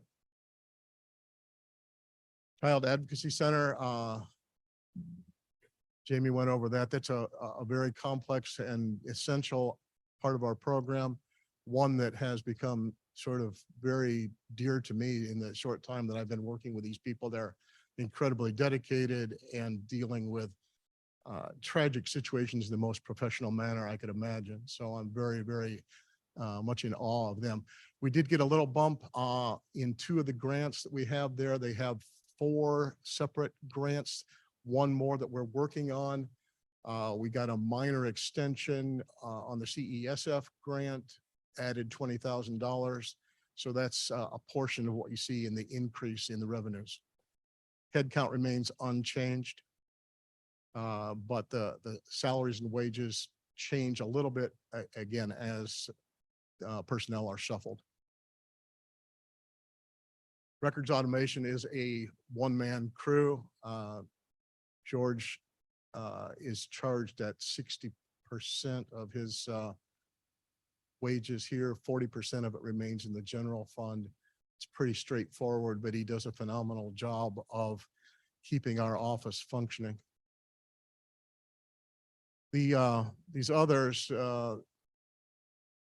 just wanted to make you aware that they exist. They're more difficult to forecast revenues because the circumstances that create the revenues are completely out of our control. So again, here are the breakdown. We've got expenses and the revenues broken down by the categories. Just really quickly, the equitable sharing comes up as a result of asset forfeitures. Drug asset forfeitures comes from the state police, our portion of money there. And we don't control, and I really wish we had a better title for the money laundering fund. I just think that's a bad look, but that's the board decision. These are the lesser special revenue funds. You can see they're all self-balancing. The expenses and revenues are exactly the same that's required by accounting principles. Drug asset forfeiture is different than our drug prosecution unit. So that's, even though they have a similar name. The employee events fund, you can see we're looking forward to another festive season here. We've got $10 in the budget, and you're all invited. Money laundering fund, again, it is a function of activity that's outside of our control. You can see we forecast a lot smaller revenue line because we simply don't expect that we're going to have a lot of activity there. If it does ramp up, then it will be, again, self-balancing and it won't be an issue for board consideration. The Kane County Law Enforcement Fund is the essentially the DUI task force operates out of this. We get revenues from fines, and over the course of years, that has built a significant cash balance. Sheriff Hain is being very proactive with other local law enforcement agencies to make use of this, even though our interest income has bumped up to, 2% or whatever it is. It's not the best use of that money to park it in such a way. So recently we have approved drone purchases for South Elgin and for the Elburn Police Department. So those are about $8,700 a piece. We also sponsor through this fund the no refusal weekends. We've had 3 so far this year, and we have ASAs who volunteer their time to provide whatever services, support services are needed. Those will all come through this, the law enforcement fund. It's administered by the DUI task force. These funds are still out there, but you can see they are inactive in terms of our fiscal 23 budget. The Weed and Seed, which is another, I love the name there. But it had a different connotation when it was incorporated many, many years ago. Bad check restitution, we don't have a lot of activity forecast there. Child Advocacy Advisory Board is different than our JJC Council. This is an external organization that provides advice, and occasionally they will provide money specific to purchase vehicles or some other funding for the program. And that is it. Okay, any comments or questions for, okay, go ahead, Mr. Leonard. Thank you, Madam Chair. I would like to request from Mr. Hunt and from the other people that have done financial PowerPoint presentations that not only we on the JPS committee, but all county board members get a copy of it so that we can study it and better understand it. The presentation was very complete and very good, and I thank you for it. I just want to be able to study it and understand some of the things that on first blush, I don't. Absolutely, we'll do that. Thank you. Okay, Mr. Kenyon first and then Mr. Great Sanchez. minds think alike. And it was excellent presentation, but it's only now for the moment if we need to have it in our hands so we can think about it, and all board members need it. And if I may just chime in quickly, make sure Sheriff Hayne does the same thing. So that we have a copy of it. It'd be very helpful. Absolutely. Mr. Sanchez? Thank you, Madam Chair. Ms. Monster, my question, it's related to budgetary concerns. Big topic of conversation obviously has been the Safety Act. And result of that was a potential sales tax referendum to try and pay for what we project in the next few years we're going to need per year for that unfunded mandate. And I think based on the vote on Tuesday and also a quote from our lame duck vice chairman, it seems that the Republicans running for re-election right now don't believe the projections that have come from your office and the judicial branch and the need for this increase in staff that is going to require so much money be put into the general fund. My question is, has anybody from the county board come to you and said, hey, the projections you have, we don't think are correct. How did you get to them? What was the methodology? We'd like to examine that. We have different figures. Has anybody come to you and said that?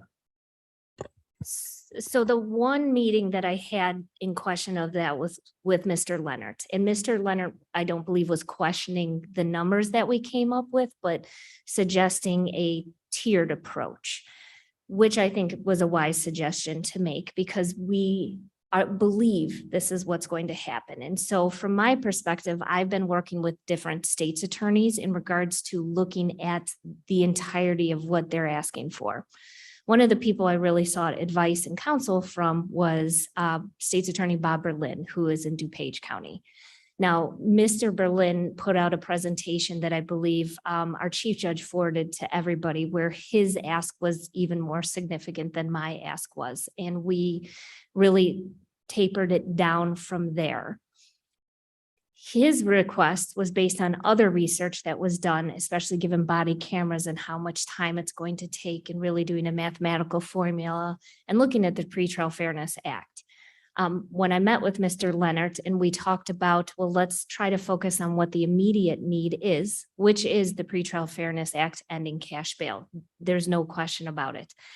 We would then be able to see as time went on if there was additional need. And so that's why we actually changed our proposal and made a 3-year plan with the hope that the first year is it. I really do hope with the idea that as we went through and we needed mid-year budget adjustments, we could do something like that, or maybe there wasn't something. In addition to that, based on conversations that I have had with you, we're just trying to figure out how to better use the resources we have so that we can, as I said before, work smarter, not harder. Hopefully that answered your question. But no, I had not been told that the estimates that we were putting out were not based or were not correct. Okay, because to quote Mr. Shepro, he said the Republicans lacked faith in the cost projections of the justice reforms and the staffing requests associated with them. And I think just as an elected official, I believe it's our duty to do adequate research, to listen to debate, to concentrate, be smart, and use good judgment in making tax policy decisions. So I just want to know that as a board, we're exploring all of these angles and we're getting that information. So I hope that if there are disagreements with those projections, that we have some follow-up information that comes from this board that examines what those disagreements are and what the alternative is. So thank you. Yeah, and I certainly welcome that. I welcome that to every board member. I would meet with anybody. I've met with several of you on a variety of issues. I have spent a significant amount of time researching this and talking to my colleagues who have been in this business for a long time. I would highly recommend you look at State's Attorney Berlin's presentation and what he believes for his county. Now, his county is larger than ours. So that's part of the reason why I took into consideration the ask that I had. Thank you. And Mr. Yes, Hunt, can sir, you, Madam Chair. Mr. Shepherd, I'll let you respond to Mr. Sanchez in a second, but I Yeah. just want to clarify, what is the budget increase request from the state's attorney's office today? From last year to this year, what percentage are we requesting increase in the budget? I didn't see that. I saw a lot of splits, but today, what is the increase that's being requested? So, While you look for that, I'm going to let Mr. Sanchez, Mr. Shepherd respond. Well, thank you, Madam Chair. I'm not sure what the relevance is, whether I'm a lame duck or not. Mr. Martin is a lame duck. Mr. Franz is a lame duck. I'm a lame duck. I'm not sure that has any real relevance to the conversation. And so I'm not sure why he made that point, except to annoy me, which he did. But more to the point, I think it's unfortunate. I do not recall saying anything about the Republicans as a group having specific concerns. I think my attempt, and I'm sorry if the press gave a different position, my attempt and what I was attempting to do yesterday was to bring out what I think every board member who spoke said on some fashion, though we're not sure we understand what it is we're trying to do. I think the biggest example was the confusion about whether the proposed sales tax would apply to gasoline sales or not. I think Madam Chair was surprised at the answer. I was surprised at the answer.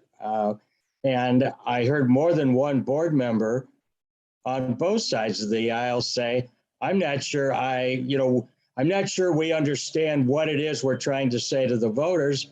And then there was a comment that we're not sure we understand what we want to say to the voters. So, and it does seem as if every time we get a new set of numbers, we get a new set of numbers. They're different. I'm not talking about the numbers necessarily from the officials that are submitting it to us. It's the overall projections about what money is available, what money is not available, and they keep changing. So I don't think it's out of order to say that we need ourselves, if we're going to be credible in whatever is presented. And this was characterized as some sort of Republican parliamentary maneuver. My point was that I don't know that anybody now should be voting to put this on the ballot in November or April. It's not up to this board to make that decision about April. It'll be up to the new board. There'll be a new budget. We'll know more financially about what's available. I've discussed this with Mr. Leonard, and I guess I'm not convinced that there is not money that can be intelligently allocated without having to go to the taxpayers. And I'm sorry that this is being characterized as a partisan discussion. I think we all have to know what it is that we're actually telling the voters that we need and why, and making the case that they should then, dip further into their wallets to pay. I don't think that the levy increase discussion is dead. My impression is that got tabled to another day. So I'm sorry that it was not intended to be a partisan debate, and I don't think it should be, and I don't think it was. Thank you. Thank you, Mr. Shepherd. Ms. Combs? Thank you. Ms. Mosser, do you have any reason to anticipate that the Safety Act is going to be repealed? No, I do not. Thank you. And also, as it pertains in response to the previous discussion, as far as the board members, for speaking for myself, as far as the revenue vote that was taken, procedurally, that's what I was confused on. I can tell my constituents why we need it on the ballot. We have an example that was presented today that an employee couldn't provide daycare for their child. which is completely not relevant to the Safety Act at all. And this conversation has been ongoing for several years. So I can articulate that to the constituents. Okay, thank you. Can So I just amend it, based Madam on, Chair? Mr. Shepherd, did you have something to respond to Ms. No, Gums? I just wanted to amend the question to say, I don't think anybody imagines that it's going to be repealed. I think the question is there going to be, and I think I know the answer, but is there going to be a trailer bill or some attempt to amend some of the provisions that seem to be universally thought by the law enforcement community need to be, addressed? Not is the whole thing going to be repealed. I think everybody thinks there are a lot of good things in that act. It's some of these mandates and specific items, and there appears to be no momentum even to do an amendment to deal with any of those. But I guess I'd be interested if anybody has a different perspective, including Ms. Mosser or the sheriff. Madam Chair Gums. Go ahead, Ms. Gums. Just really quick, I will rephrase the question then to say something along the lines of, do you anticipate, Ms. Mosser, that the Safety Act will be changing your projections as far as needs? So in my conversations and working with the State's Attorneys Association, the Chiefs of Police, the Sheriff's Association, the ACLU, the Cook County Public Defender's Office, I have heard there is a trailer bill. I have not seen said trailer bill, but I'm working very hard at getting a copy of it. I do believe, given what we did before with the sponsors of this bill that became a law, that there may be changes that are going to fix some of the unintended consequences.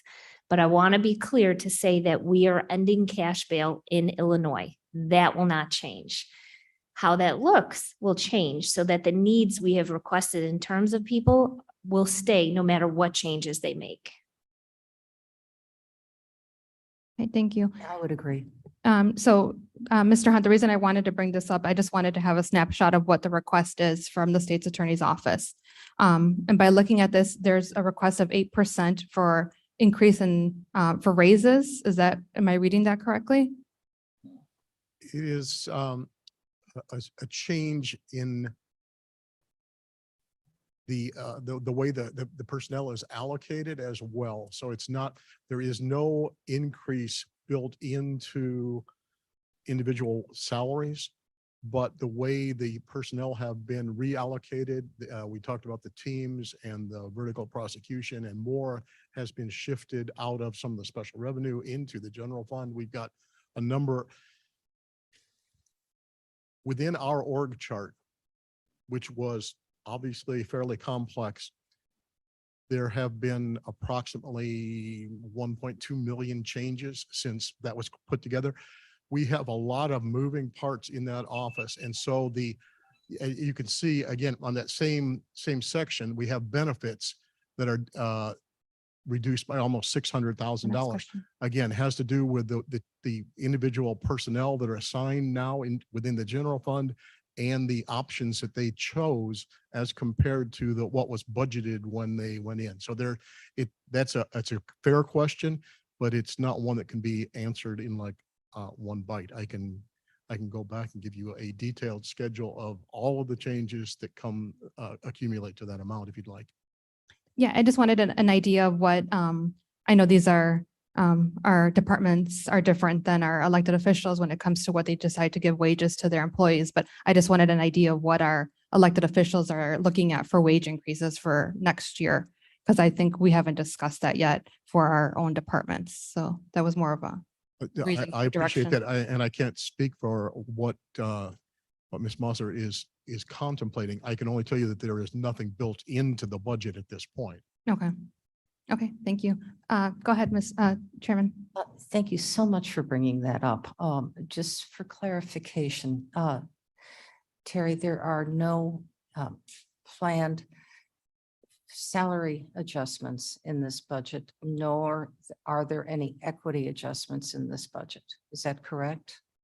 That's correct. The whole budget process was a little bit different this year in that the finance department chose to use a new module in Tyler products within the New World system.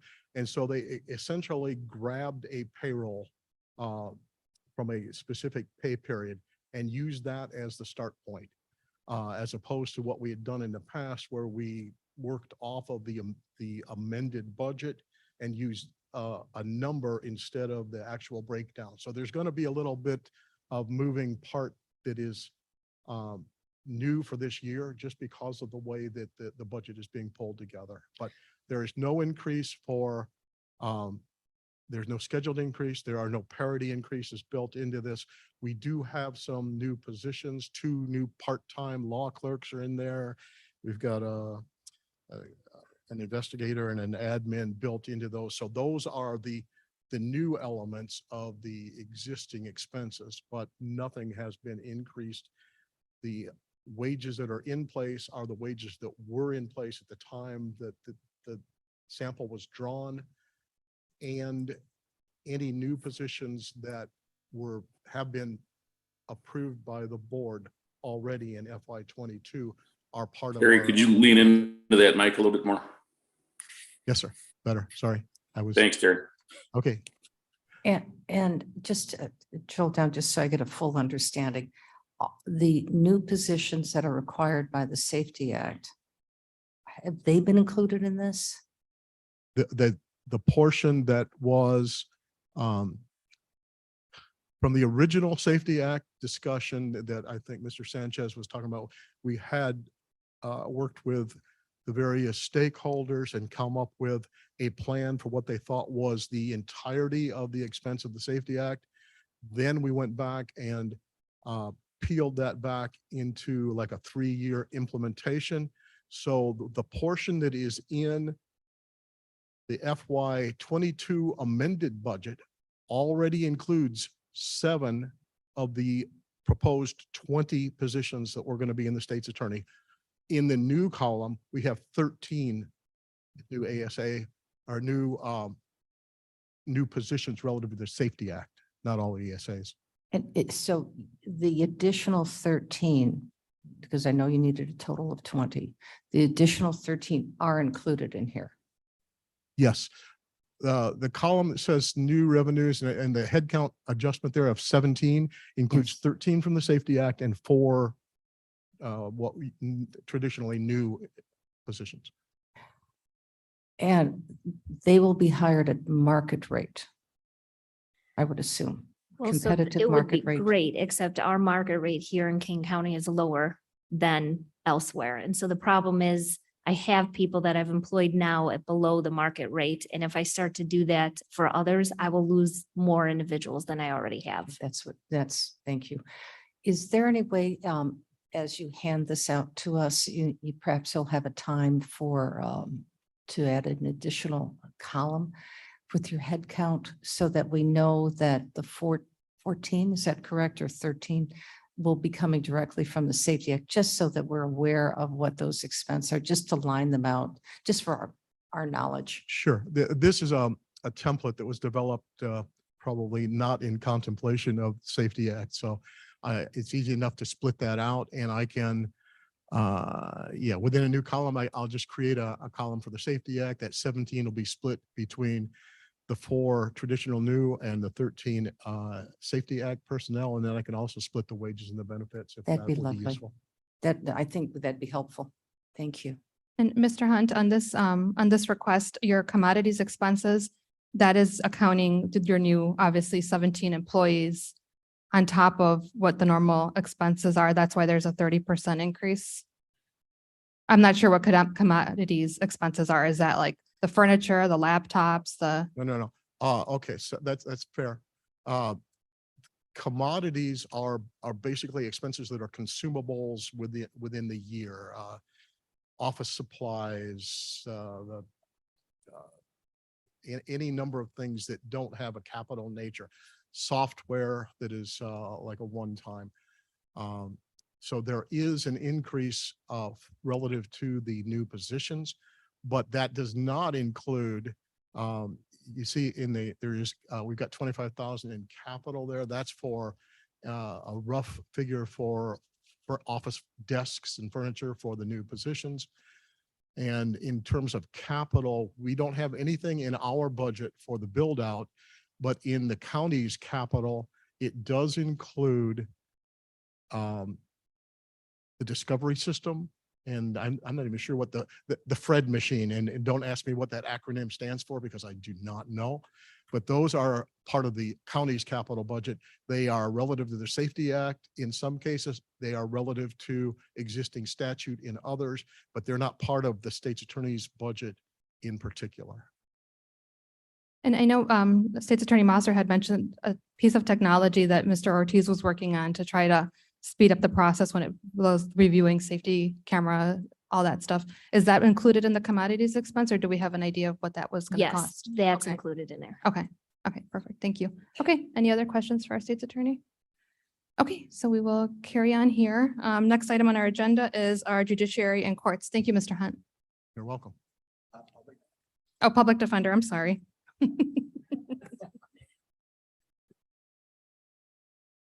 Sorry, Ms. Koenig, go ahead. Good morning. All right. You would think that I would have this down. There we go. First slide is just our head count. Our head count has not changed from last year. And then we move on to our organizational chart, which again is the same as last year. Then just a snapshot of open and closed files from 2019 to August 4th of 2022. One thing that I do just want to point out from here, we probably, it looks from predictions that we will come pretty close to last year's numbers. Understanding that when we open cases, that does not correlate to the state's attorney filing a case. We often, our open cases often are when private attorneys get off of cases or warrants were issued on cases where a defendant was not picked up for some time. So our open does not correlate with the state's attorney filing a brand new case. And then just kind of a breakdown of what the individual categories of cases look like as far as opening to this point in the year. And again, looking like we will be fairly close to our numbers of 2021. Then in our the public defender's budget, we are requesting additional staff. This is an issue that I have discussed before in great detail, so I'll try to be brief today, but this is related to the Safety Act and the introduction of the new courtroom to do the pretrial detention hearings. That is going to be a full-time courtroom that we will need to staff. Currently, we do a rotation for the bond call because it is very easy at this point for attorneys to prepare in the morning before going down to court. As previously discussed under the Safety Act, it is going to be a lot more work that we are mandated to do under the Safety Act, and it will require dedicated attorneys assigned to that courtroom. And as mentioned before, because these attorneys are going to be making arguments, detailed arguments on the facts and collection of evidence, possible motions to suppress, not argued at that time, but we are allowed under the Safety Act to argue the legality of the arrest or the legality of the seizure of evidence. We do need experienced attorneys down there to be able to make those arguments. So we are asking for 3 attorneys, 1 investigator, and 1 support staff under the Safety Act. In relation to salaries, this board very much supported the public defender's office this year in helping us to bridge the gap between our office and the state's attorney's office in regards to salaries. And we're very grateful for that. And as you can see from this slide, in relation to that, that also moved us a little bit closer to Lake County, which is a county that we use as a comparison quite often. Unfortunately, that salary increase for our office occurred in May. Last week, I attended a meeting where it was announced that Lake County Public Defender's Office is moving to increase their starting salary to $68,000 a year. So while in a matter of 3 months, we moved our starting salary up to $59,000 to make us competitive, not only with the state's attorney's office, but make steps to make us competitive to Lake County. That progression was washed away in a matter of 3 months.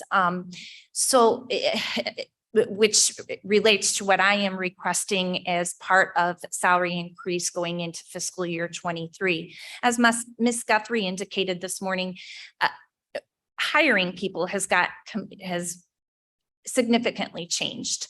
We want to change the way we're doing it to focus on the good things that King County offers and why King County is a fabulous place to work and to live and to bring people in to start their careers here. That has become increasingly more difficult when you have people come in and they are very interested in what King County has to offer. And then in the time that I interview them and make an offer, they have gotten offers elsewhere for significantly more money and are going to take those positions. In this year, we have since March have been down 4 attorneys intermittently in that time. We have hired 3, but it has been a process. It has been a very difficult process. The resumes are just not coming in like they used to. And as I indicated, we have made offers and have been told that they have taken positions in other offices for more money. So not a part of my budget, because as Mr. Hunt pointed out, the way finance was doing it this year, we did not include our increases in the budget, but I would be asking for a 4% increase. That would get us not fully to surrounding counties, but would make inroads to make us again more competitive with those other counties.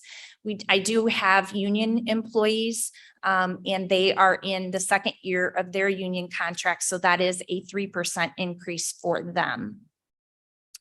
As to this slide just indicates our health and benefits and our money that we have set aside to do weekends for bond call and what will in fiscal year 23 be our pretrial release. There is a small increase for that with additional holidays that have been added. Our non-payroll expenses are going up. Our requests are minimal increases for those. Our contractual increases include, our commodities expenses include our Westlaw, which is how our attorneys research their cases, and Clear, which is a program that our investigators use to search for witnesses and at times to search for defendants that we have lost track of. In regards to one of the increases that I am requesting is to help with our shred project to get rid of files that we have in our office that we are now at the time under the state of Illinois that we can get rid of. The hope is to be able to complete that project. It has been an ongoing project. And by being able to complete that project, that would increase space in our office, that if we are given additional employees, that would allow us space within the office to house those individuals. And I do apologize, I didn't have the chart in here. It was not completed at the time our presentation was needed. I will include that when I send out to all members of the board. But this is the increase with the additional staff that does increase our total overall budget by 11% from fiscal year 22 to fiscal year 23. Okay, thank you. Any questions for Ms. Conant? Okay, all right, seeing none. Thank you so much. If I just. Yes, please go ahead, Chair. You do very important work. Oh, thank you very much. And you defend the people who can't afford their own defense. And I want to thank you for that and thank your whole department. Thank you. Okay, now we will move along to judiciary and courts.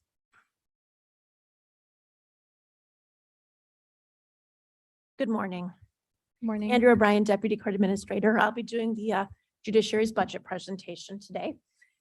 We've submitted our PowerPoint slide here. I'll just wait for Blair to get it on the screen.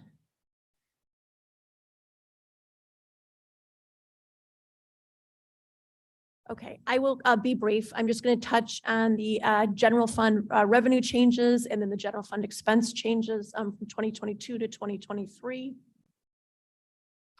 I'll talk about revenues first. As you can see, from 2022 to 2023, there are 4 out of our 5 revenue line items that are in fact increasing.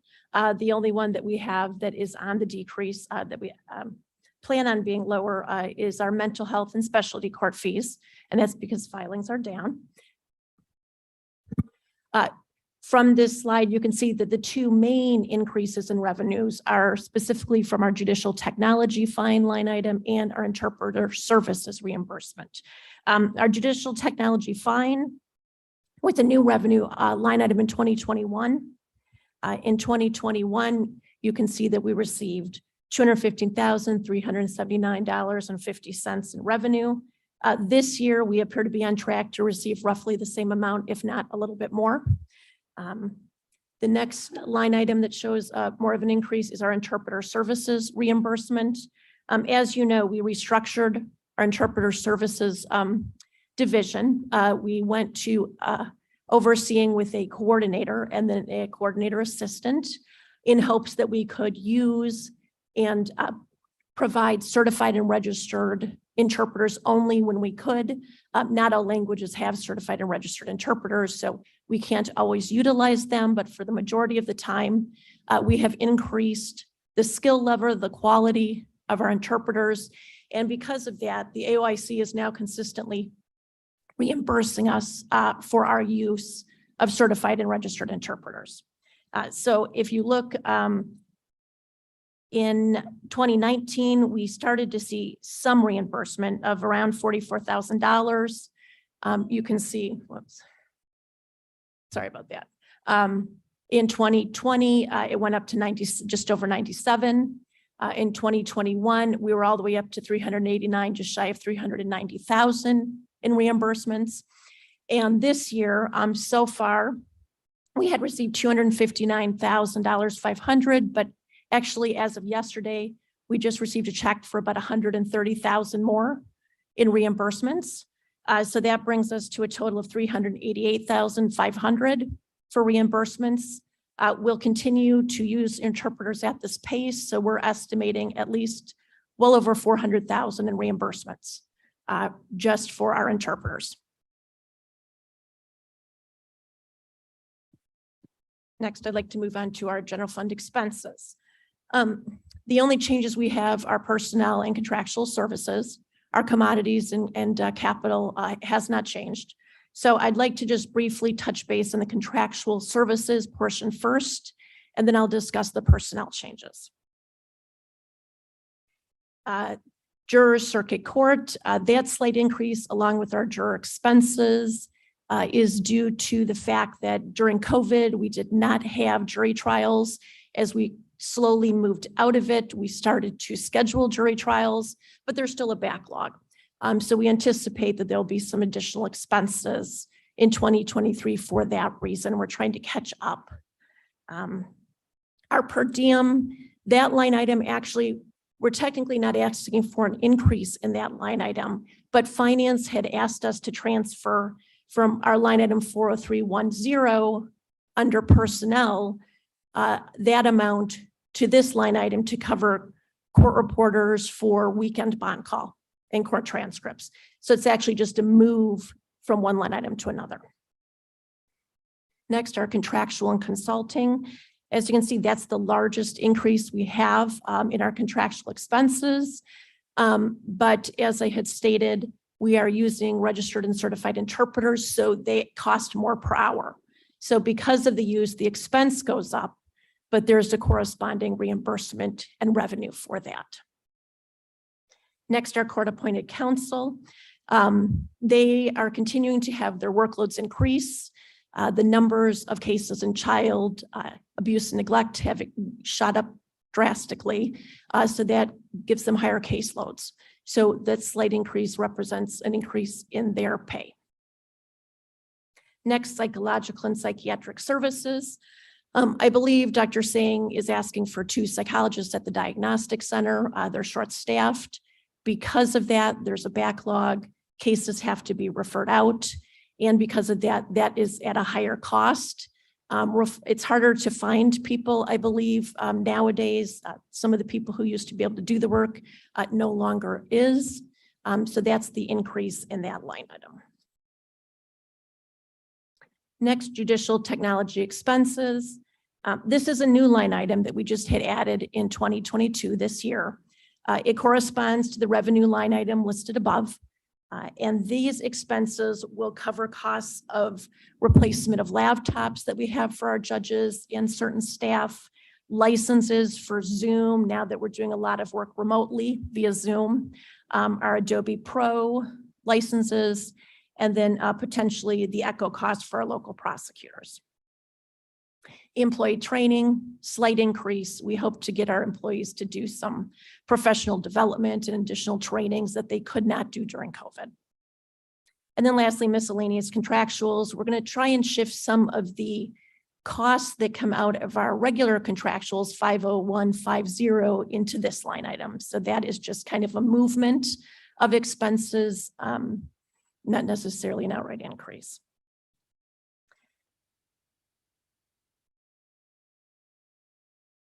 Lastly, then I would like to talk about our personnel services. So this is the largest request. This is our largest increase of expenses for 2023. As you can see, it's predominantly due to the Safety Act. We have all been discussing the Safety Act and the need for additional staff. So this represents Judiciary's request.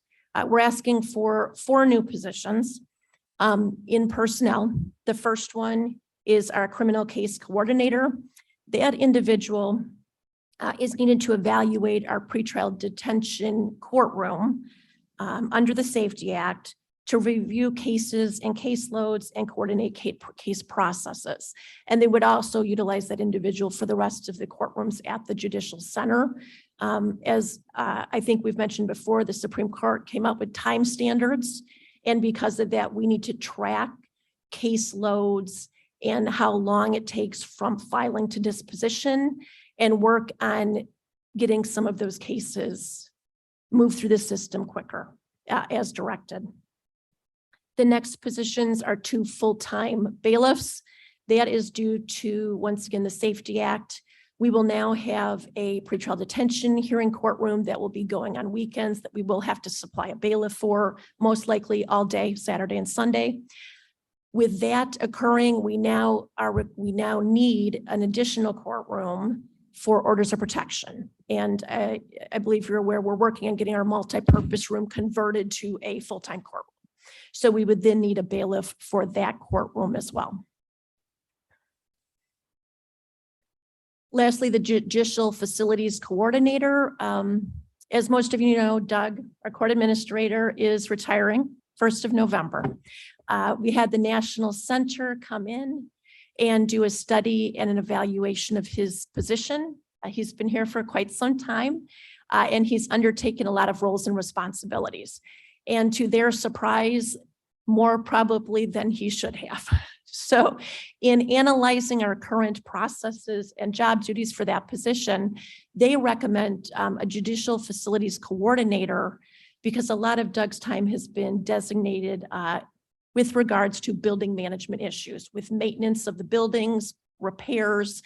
This would be someone who has the expertise that Doug has developed over the years, that someone who would take his mission may not have, to coordinate all of these work related issues with building management.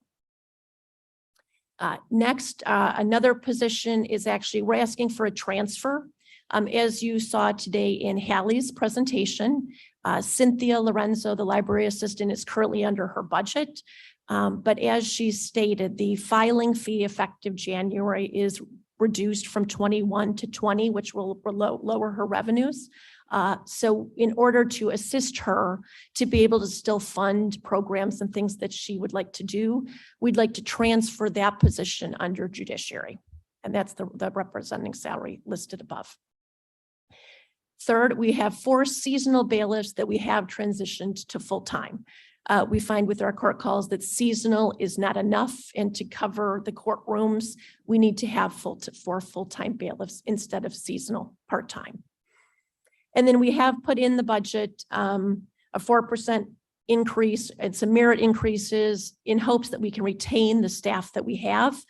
It's been very difficult. I think all of the departments have struggled with, once we have an opening, filling the positions. We actually are now full staffed with our law clerks, our paralegals and staff attorneys, which has taken quite some time to do. At one point, we got down to 1. We now have 6. So in hopes of retaining these staff members, as well as the ones we have included that in our request. And along with the salaries, we always have to put in healthcare and dental contributions. So with new staff comes new contributions for healthcare and dental. And so that's represented there as well. In summary, the last budget, you can see 80%, 85% of our budget increases are specifically due to these 5 line items: our salaries and wages, healthcare and dental contributions, and then our contractual and our judicial technology expenses.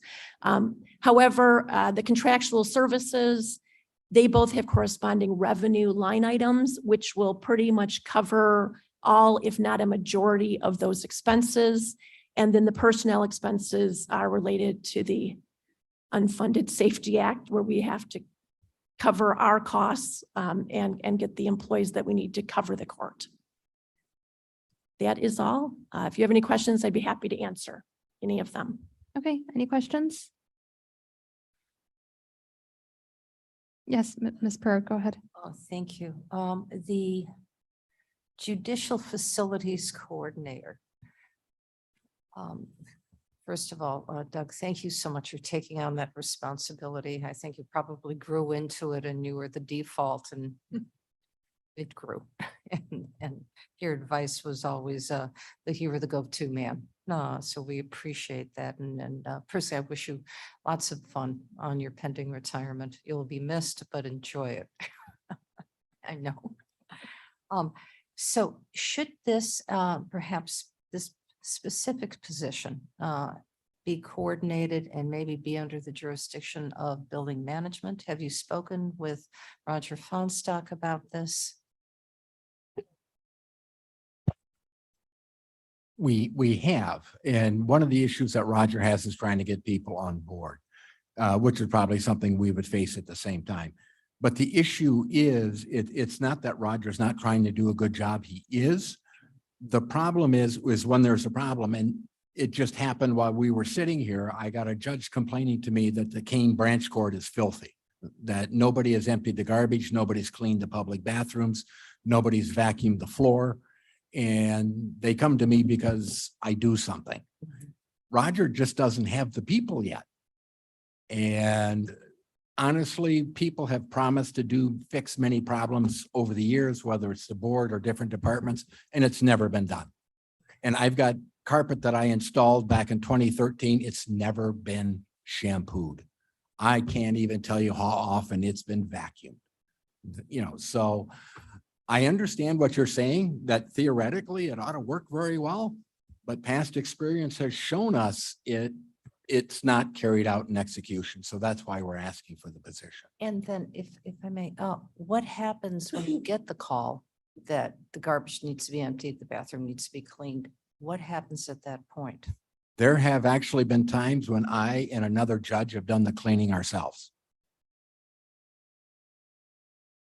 We go out and we get contracts, and the whole idea about these contracts is make it cheap, cheap, cheap, cheap, cheap. Well, you're paying contractual money and you're not getting the services. That's a lot of what this is. But yeah, 6 months ago, Judge Hall and I went over to the JJC. He ran out, went to Meyer, he got Drano, he got toilet brushes and stuff, and we cleaned. God bless you. I think historically, what I've experienced from hearing what Doug and Andrea and Chief Judge Hall have had to say is there hasn't been a liaison position. It kind of just goes into 411, please help us. And no one really answers the call, and they don't have the capacity to follow through on that position. And this type of coordinator would be doing just that. Yeah. It would be the follow through from what is needed to how it's being completed by, Roger's team at this point. So thank you, Doug, for doing that and running out and picking up what's needed. But I think we need somebody whose specific job is to do that. Exactly. So I would advocate for this position. No, I'm not disregarding it. It's just a matter of what department it should be under. That was my question. And obviously, I would totally agree. It's all of our public buildings should be in pristine condition at all times. And if not, they're made back to whole. Davis with a question. Mr. Davis, go ahead.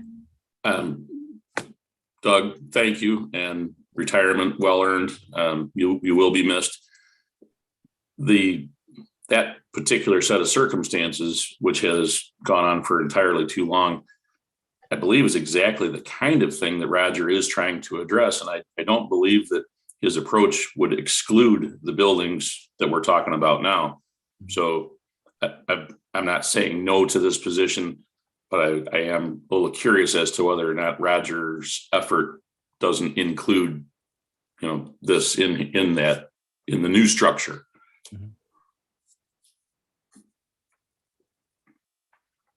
Okay, any other questions or comments?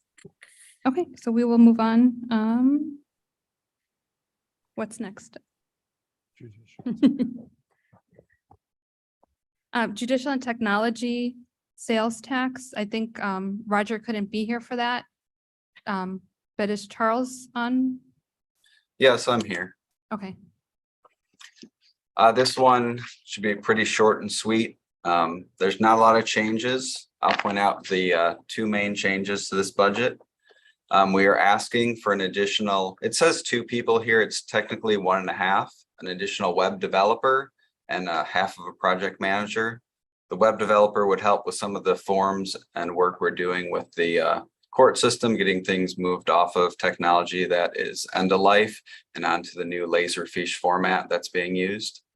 And the other major change you'll see is under contractual expense, that $94,000 increase. $90,000 of that is DocuSign. Previously, we were paying for that with ARP or with COVID funds. So if we don't have other funds available, we need to move that into this budget to cover those costs. We are anticipating an increase in revenue, so this will be a balanced budget with the revenue and the additional expense. So that's a basic overview. If you have any questions, I'm happy to answer them. Thank you. Any questions for Charles?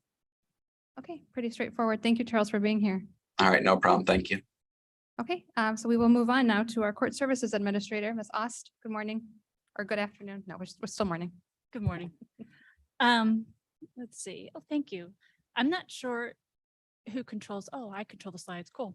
So I didn't do a huge presentation. Those of you who know me know I like big presentations. I'm going to save you this year. So a little foreshadowing though, I am going to have Dr. Sain come next month to talk more in depth about her department, and I'll do each department more in depth over the months to come.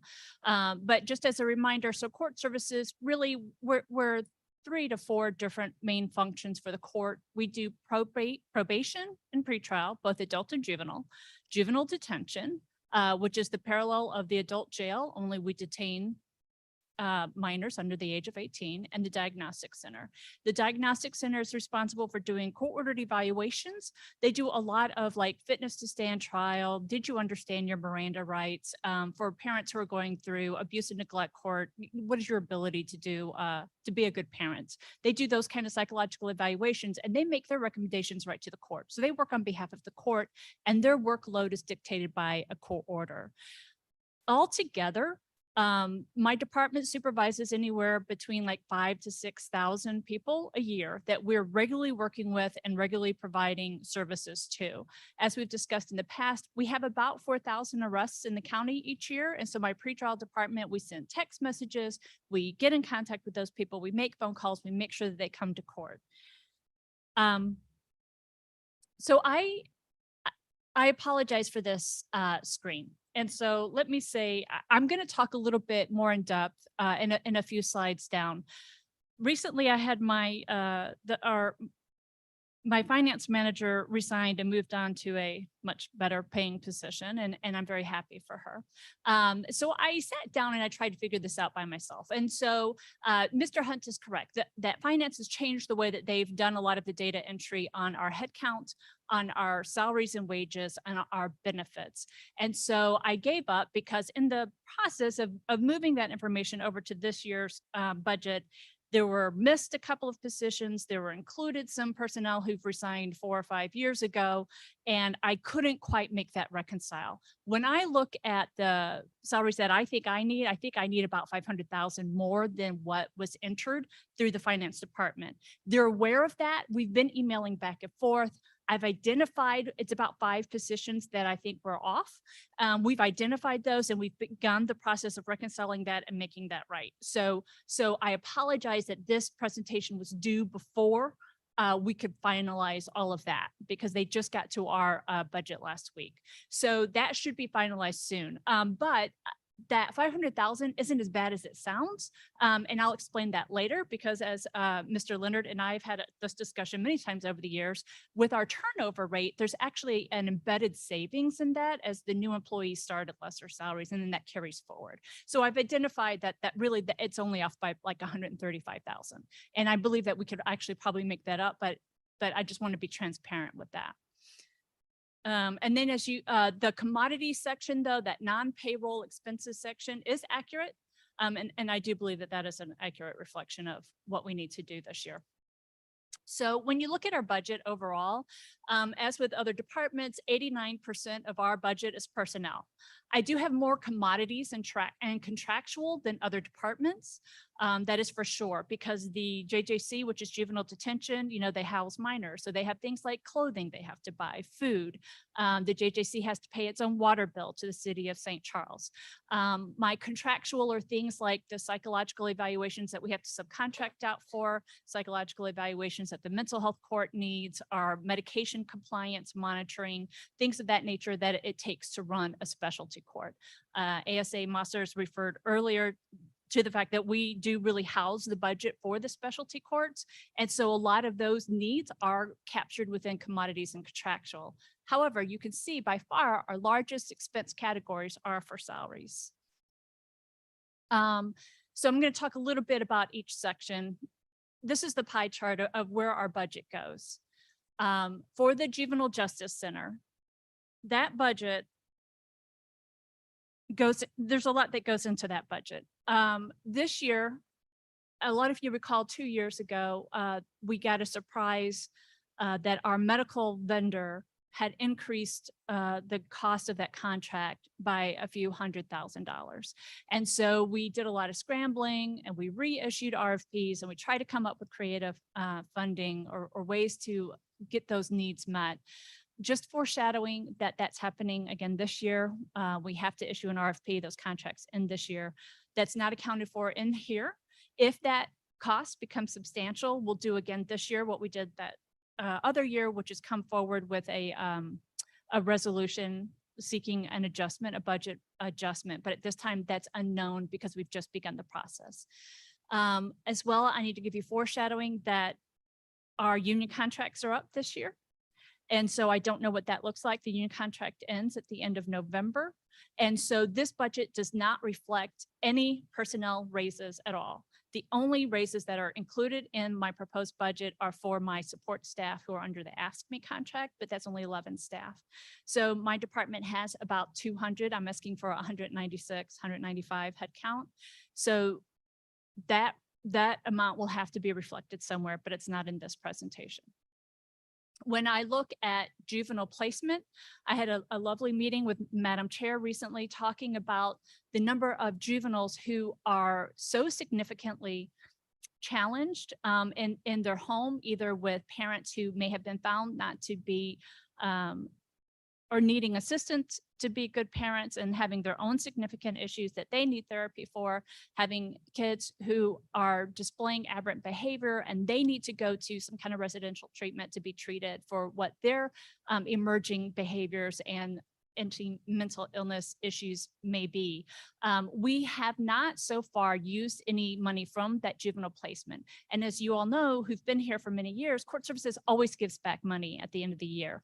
And the largest chunk of that comes from juvenile placement. That 400,000 we've restricted and earmarked just for juvenile placement.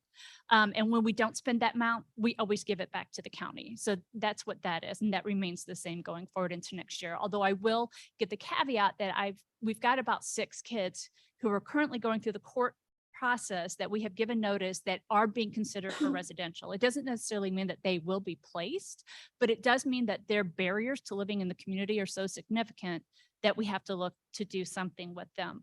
Quite a few of them are just too young to go to Department of Corrections. So we've got a 13-year-old who is really showing some real maladaptive behaviors that we need to try to address quickly. So that is in the hopper. So that's just a heads up for you. Juvenile probation continues to, ASA Mosser noted that we do all of the diversions. We process every single arrest event that happens for a juvenile in this county. About 50% we divert. And so that's really largely what that section does. Our treatment court is our mental health court. They do a lot of medication management for people. Ms. Mosser talked about we're going to develop we're in the process of developing a DUI court. She also showed some statistics on applications and graduates for the various specialty courts. You can see the Veterans Court is the smallest court budget or slice of the budget pie. Largely that's because the Veterans Court is supported by the Veterans Administration. They provide the counselors, they do a lot of the drug testing, they do all the residential treatment. So really we're just paying for the cost of the coordinator and his benefits. Because the expenses and the duties that courtroom needs to do is so low compared to the other courts, I'm going to make use of that person to also do the DUI court. So there's not going to be any added expense from my department for that. So I'm just going to build in that cost savings.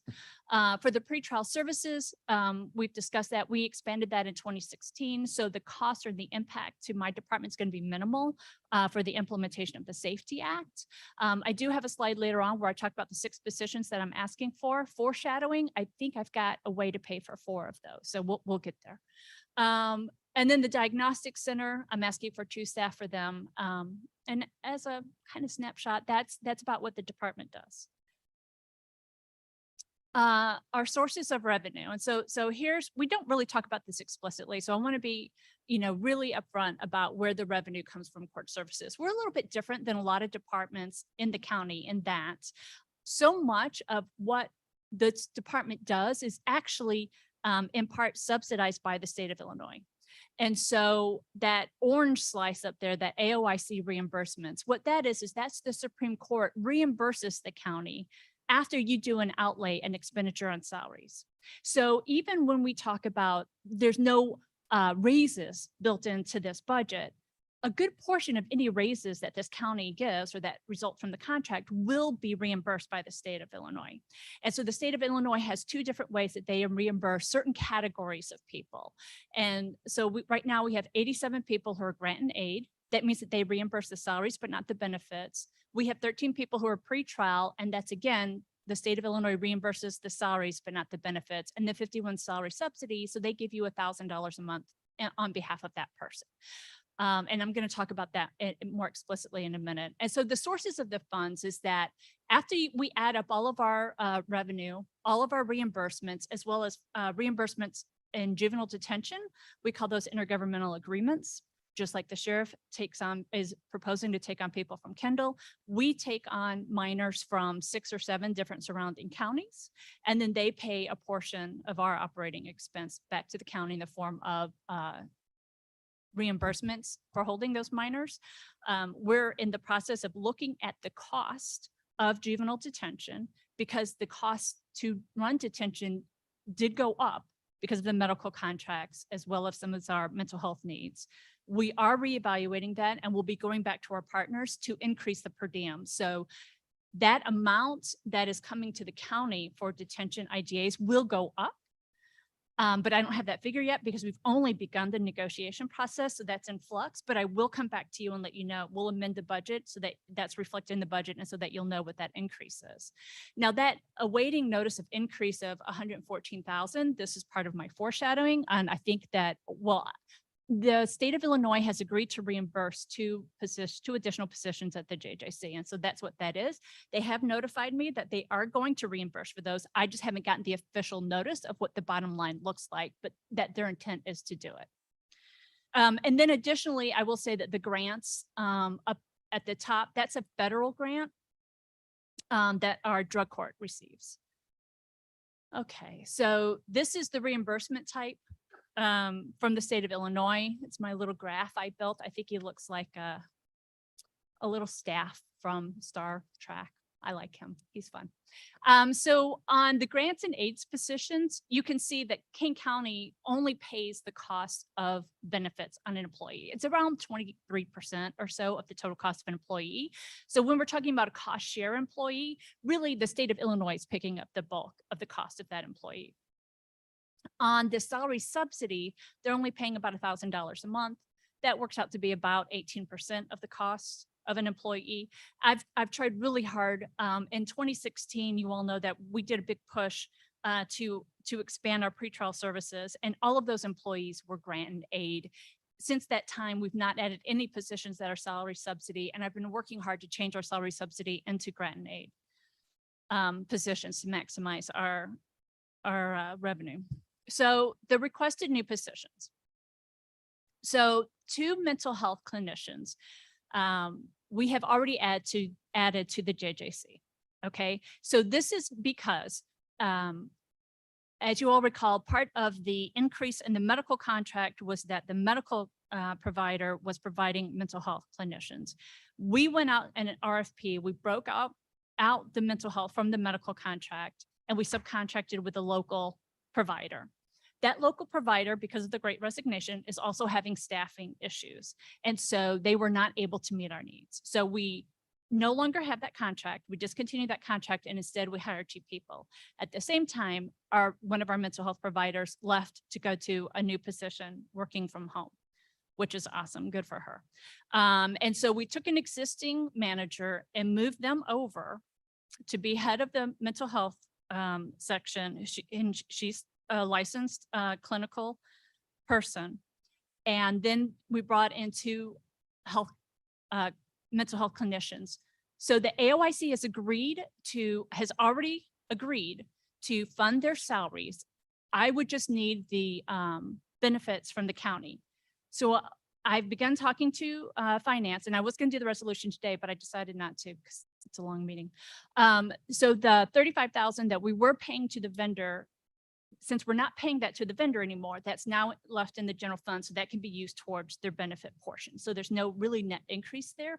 There might be a small increase. And in the next slide, I'll show you what our turnover has been. And I think that actually is going to be a wash as far as the JJC. So while I'm not bringing a resolution to increase my headcount this fiscal year, I'm hoping that you'll go ahead and approve that for subsequent years, knowing that that's really been paid for through the salary cost sharing with the state of Illinois and discontinuing that one contract with a subcontractor. The 2 pretrial officers, AOIC right now is reimbursing my current pretrial officers at the grant aid rate, which means they're paying the full salary. The county's just paying for the benefits. If the county were to approve these 2 additional headcount, I am prepared to petition the state of Illinois to also recognize those 2 people at the grant and aid level. And then hopefully that will be paid for by the state of Illinois, and you will only be responsible, or will only be responsible for paying for the benefits portion. So I believe that I've got a good funding mechanism for those 4 people. Okay. The two additional people that I'm asking for, so 6 altogether. So the 2 last ones are for KCDC psychologists. As Andrea described in the judicial budget, they have a line item for when they have to contract out for psychological evaluations to get done. Dr. Singh's going to present next month about the work that her office does and where she's at with the backlog or with any waiting list of people needing to get done. So we do have some people that her office is not able to get to for a few months. They're sitting at the jail waiting for those evaluations to get done. I'm hopeful that with the addition of these psychologists that we'll be able to clear up that backlog. We'll be able to get those people out of the jail because it'll move to the sentencing phase much faster in those cases. Because some of those people are waiting for the clinical diagnosis stuff to get done through the KCDC. So while I don't have a funding mechanism for those, it's another one of those instances where, we're all interconnected and interrelated. And when there's a delay in one department, it just backs up and delays everybody else. So I'm trying hard to remove those barriers to these cases moving quicker through the system. So that is reflected there with those 2 psychologists. And I take into account something that Mr. Brown said quite a few meetings ago, which is what is the point of having open positions if you can't fill them? We're just giving you more reimbursement or more headcount that you're not going to fill. And I hear that. And I acknowledge that. We have already posted one of those positions, kind of seeing what's out there, if we could get any responses to those positions. And indeed, we're having a hard time. So full transparency, there is that. I don't know what else to say from there. So having said that, so when I go back to this, the bottom line is that when I look at the contractual and the commodities and the personnel expenses, largely the budget going into next year, our request, I've tried to keep it flat and reasonable and minimize the number of increases that we're looking for. So when I was looking at the budget and what has been entered in finance, like I said, I think it's off by 500,000 bottom line, worst case scenario. Having said that, our turnover so far just this year has been 31 people. I've lost a number of very high paying individuals. So on average of those 31 people, when I average out all their salaries, it was about 51,000. Starting salaries for the union positions are far lower. They're like 41,000, but on average, that's giving me savings of just over $4,000 per position.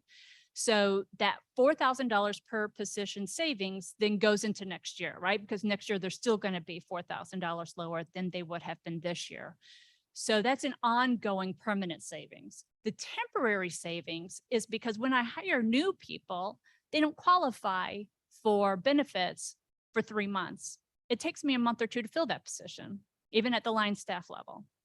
And so your temporary savings for this fiscal year is anywhere from 73,000 to 250,000. Because, if you're an employee and you choose the PPO option for family, your benefits that cost the county's portion is 36,000. But if you're HMO, it's almost 7,000. So it's hard to reconcile that except to go line by line, which is what the finance department and I are doing right now. We're going line by line, trying to figure it out. So right now, as of today, looking at my budget, I'm about $100,000 under budget. And that's also in part why I haven't been, I haven't come to you with a request to fund these mental health clinicians, because I believe I can already pay for it out of this year's budget just with that turnover savings. So I'm not asking to get more money for this year. I would just need your permission or need them added into the budget to go forward into next year. So even with me and finance being off by about 500,000, once they add in these permanent savings, it's still only about 171,000 left to make up between the discrepancy between me and finance. So I think that that's achievable. So my request, you'll see it'll change between here and the next time that you look at our budget, if it's at executive or a committee of the whole, whatever it is. And then just to reaffirm, people, or the reasons that people are leaving, why I've had this turnover, overwhelmingly, they're finding other positions that pay more. They're finding positions that let them work from home for higher pay. I'm glad that Ms. Mosser was able to get some employees from Cook. Cook has gotten employees from me. You know, we're a collar county, but that commute gets shorter and shorter really as time goes on. And just a reminder that our union contract is up this year, and just to affirm, so no raises were put in this budget. I did not do a slide for my special funds. As you know, the special funds are self-funding, right? We get revenue for them largely through fees that the defendants are paying as they go through the court system. And then we expend those special funds on services to the clients. For example, probation fees by statute is limited in what I can spend that on. I can only spend it for services to the defendants in particular. And so we've been using that fee or those funds to pay for a lot of treatment. Those are the funds that I'm looking to expend for the DUI court. So again, there's no imposition on the general fund. I want to use that to pay for all their DUI treatment. I also want to acknowledge that I have not been making expenditures out of the substance abuse fund. The bottom line on that fund is it's up to about 500,000. And the reason for that, we generally speaking get in less than $100,000 a year, and we use that money to pay for urinalysis for drug testing. I've been saving the money that we've been getting that have been paid in fees in that fund to that fund, because our drug court has gotten a federal grant for 6 years in a row. And that federal grant has been paying for the urinalysis for drug courts. That's what they do. They do a lot of drug testing. Everyone who goes to that program gets drug tested minimally 3 times a week. And that expense ends up being, you know, $40,000-$60,000 a year. So I've been letting that money instead build up in the substance abuse fund while I expend grant, because I know at some point that grant's going to end and I don't want to pass that expense on to the general fund. I'm going to pull it out the substance abuse. So in full disclosure, I know that amount looks high and it grows every year, but that's why I'm saving it for when the grant runs out. And then I have a different pool to pull from. Same with probation fees. That amount has gone up just a little bit, but again, that's because I get to use probation fees for things like psychological services. And so my full intent is to start pulling from there. I also have been using the probation fees to pay for training. With our turnover, I have a lot more people going to basic training just because of the turnover, and there's a cost associated to that. There's a change in the state statutes about how specialty courts work. They want us to do an in-house substance abuse kind of assessment and determine level of treatment at the time of sentencing, rather than us being able to subcontract out for that. So I'm working hard to get my staff trained and to go back to school and get certification in substance abuse treatment and doing those kinds of evaluations. And I also, so again, we'll be able to do that in-house rather than having to subcontract out for that. And I also want to give a plug to the county board. Thank you. And that I don't know that people come up and give you a lot of good tangibles about the expenditures that you make. So the county board for many years has done tuition reimbursement for existing employees to go back and get, you know, more certification or higher degrees. And so I mentioned that I lost my finance director to a much higher paying position, but I had a supervisor of the pretrial unit who of his own initiative took advantage of the county's offer and went back to school. He went to night school and he got his MBA. And so that's Chris. So he's my new finance director. I was able to promote from within, largely because of the tuition reimbursement that the county was able to do. That's great. Yeah. So if you have any questions, please let me know. So again, I apologize that grid it's not done, but my intention is I got it pretty close. Thank you, Mrs. Ost. I know everybody had a lot on their plate already, and we threw this kind of at the last minute. So I appreciate everybody, you know, willing to work with what finance gave them. And thank you for your time here. Any questions for Ms. Ost? Mr. Leonard? Thank you, Madam Chair. I just wanted to thank Ms. Ost. I've been able to work with her for a number of years, and, you know, if she's not finding ways to get salaries or expenses reimbursed, she's getting grants, and, you know, she's just a really great example for everybody in the county to realize there are ways to handle our expenses as they ever increase. And when we look at alternatives at can help us balance our budget, it means the world to all of us. So I thank you very much for all your work. Absolutely. Yeah, Ms. Perk, go ahead. Hi, and I, obviously we all concur. We have incredible employees here at Kane County and you are certainly one of the top. So thank you. And I'm looking forward to seeing your facility, I think the next week or so. So I'll be stopping by to do a tour and I am looking forward to that. I'll bring a brush with me if you need it. To follow up, and I hope that never is going to happen. But I do have a question about the union. I understand that they're going to start their negotiations because the contract is expiring the end of this year. Is that correct? Correct. It expires November 30th. Do we have any comps from any other counties of what their wages are compared to what our wages are for our union employees? That's a great question. In fact, just last week, our closest competitor right now for juvenile detention, for example, is IYC St. Charles. It's literally across the street from our facility, which is over by the Judicial Center. Their starting pay for their starting line staff, I believe, is in the $56,000 a year range. Our starting pay for line staff at our juvenile detention facility, again, same kids, same regulations. We have to abide by their regulations, same calorie count, same everything as far as, feeding, clothing, the minors, everything's exactly the same. Our starting is around 45,000. So they are $10,000 to $11,000 a year higher wages for exactly the same job, and they're across the street. The other thing that I was aware of with these contracts are the step increases. That was it 15 years I don't think that there's any step increases in this contract, Right. but previous contracts, there was a 15-year and other contracts, similar contracts are at 10. Is Correct. that correct? Correct. So, and what is the maximum salary? So we're starting right now at about, what did you say, about 40, 41? So probation starting around 44,000 a year, detention starting around 45,000 a year. Okay, all right. So, and the maximum salary is according to your contract? Oh, that's a great question. I don't recall it off the top of my head. I believe it's 50% of that. So it's in the $65,000 to $70,000 range. And it takes previously 15 years to get up to that amount. Yes. Okay. Long time. Yes. Yeah. All right. Thank you. Sure.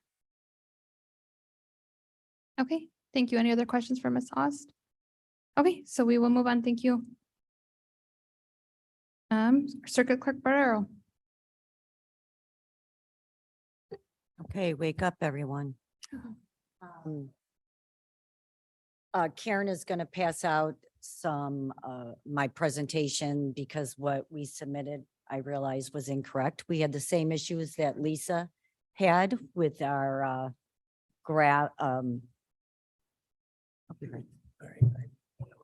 submission to finance. So we had to go back and check that over, but we do have it in digital and I'll be happy to send it out also.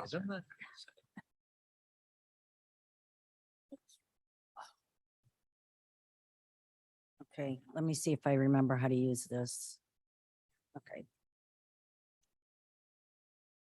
Thank you. So this is the responsibility of the clerks. And I would just like to point out that we not only provide customer service to the public, but also to the bench, the bar, and we are also responsible for a number of administrative functions, including processing all fines, fees, and assessments that come through the office. We also are responsible for the compliance and reporting as directed by federal and state legislation and local rule. And then I'm just going to go through this kind of fast because you've all seen the same type of presentation hundreds of times.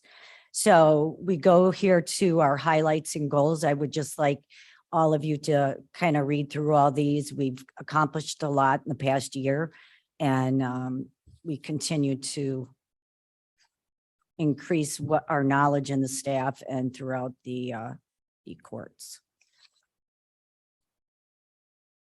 This is our organizational chart. It's kind of hard to read, but we currently are budgeted 100 and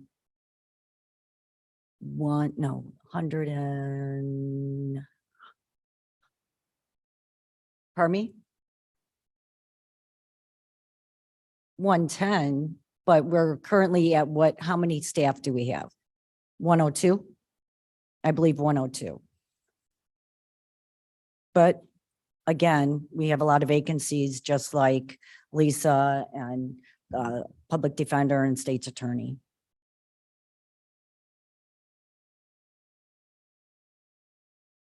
So when we get to our critical need, I recall a meeting with Mr. Leonard and Mr. Brown and Mr. Shepro, and one of the things that we talked about was needs and wants, correct? So when you get to the critical need, you'll notice that, well, some of you have a history here, but most of you do not. But in 2016, the circuit clerk's office housed, they previously maintained and housed their own IT department. In 2016, those employees were then moved under the Kane County IT department. This was during the implementation of the course case management, the Tyler Odyssey. Since then, there are limited IT department resources available. When there is a need for Kane County IT support in other departments, then our projects or the circuit or the courts projects end up being put on hold. So there will be undefined reporting requirements from the Safety Act that will require the collection of data from multiple offices. And in order for the circuit clerk's office to maintain the increasing workload on the current Kane County IT department, it is more than logical for us to reinstate the previous IT staff back into the circuit clerk budget. Now, I do not have that in the budget, but I just wanted to throw that out there, that this is something that we're going to have to do going forward because there's so many changes going through technology that IT cannot keep up with. And we do have an IT staff, but we need more IT staff in our office. So we're not going back and forth to IT. So this is a justification of our staff increase. In addition to analysis and reporting that will need to be done, there's also pretrial release, which is also known as bond call, that will be 7 days a week with additional hearings to be held in the afternoon, expanding the overtime hours that the clerk is required to be on site. We will also need to address impacts on all these specialty programs that everyone's coming up with and how those will affect the courts and the revenue. It's additional paperwork, additional time for the clerk, and it'll be less revenue for the county.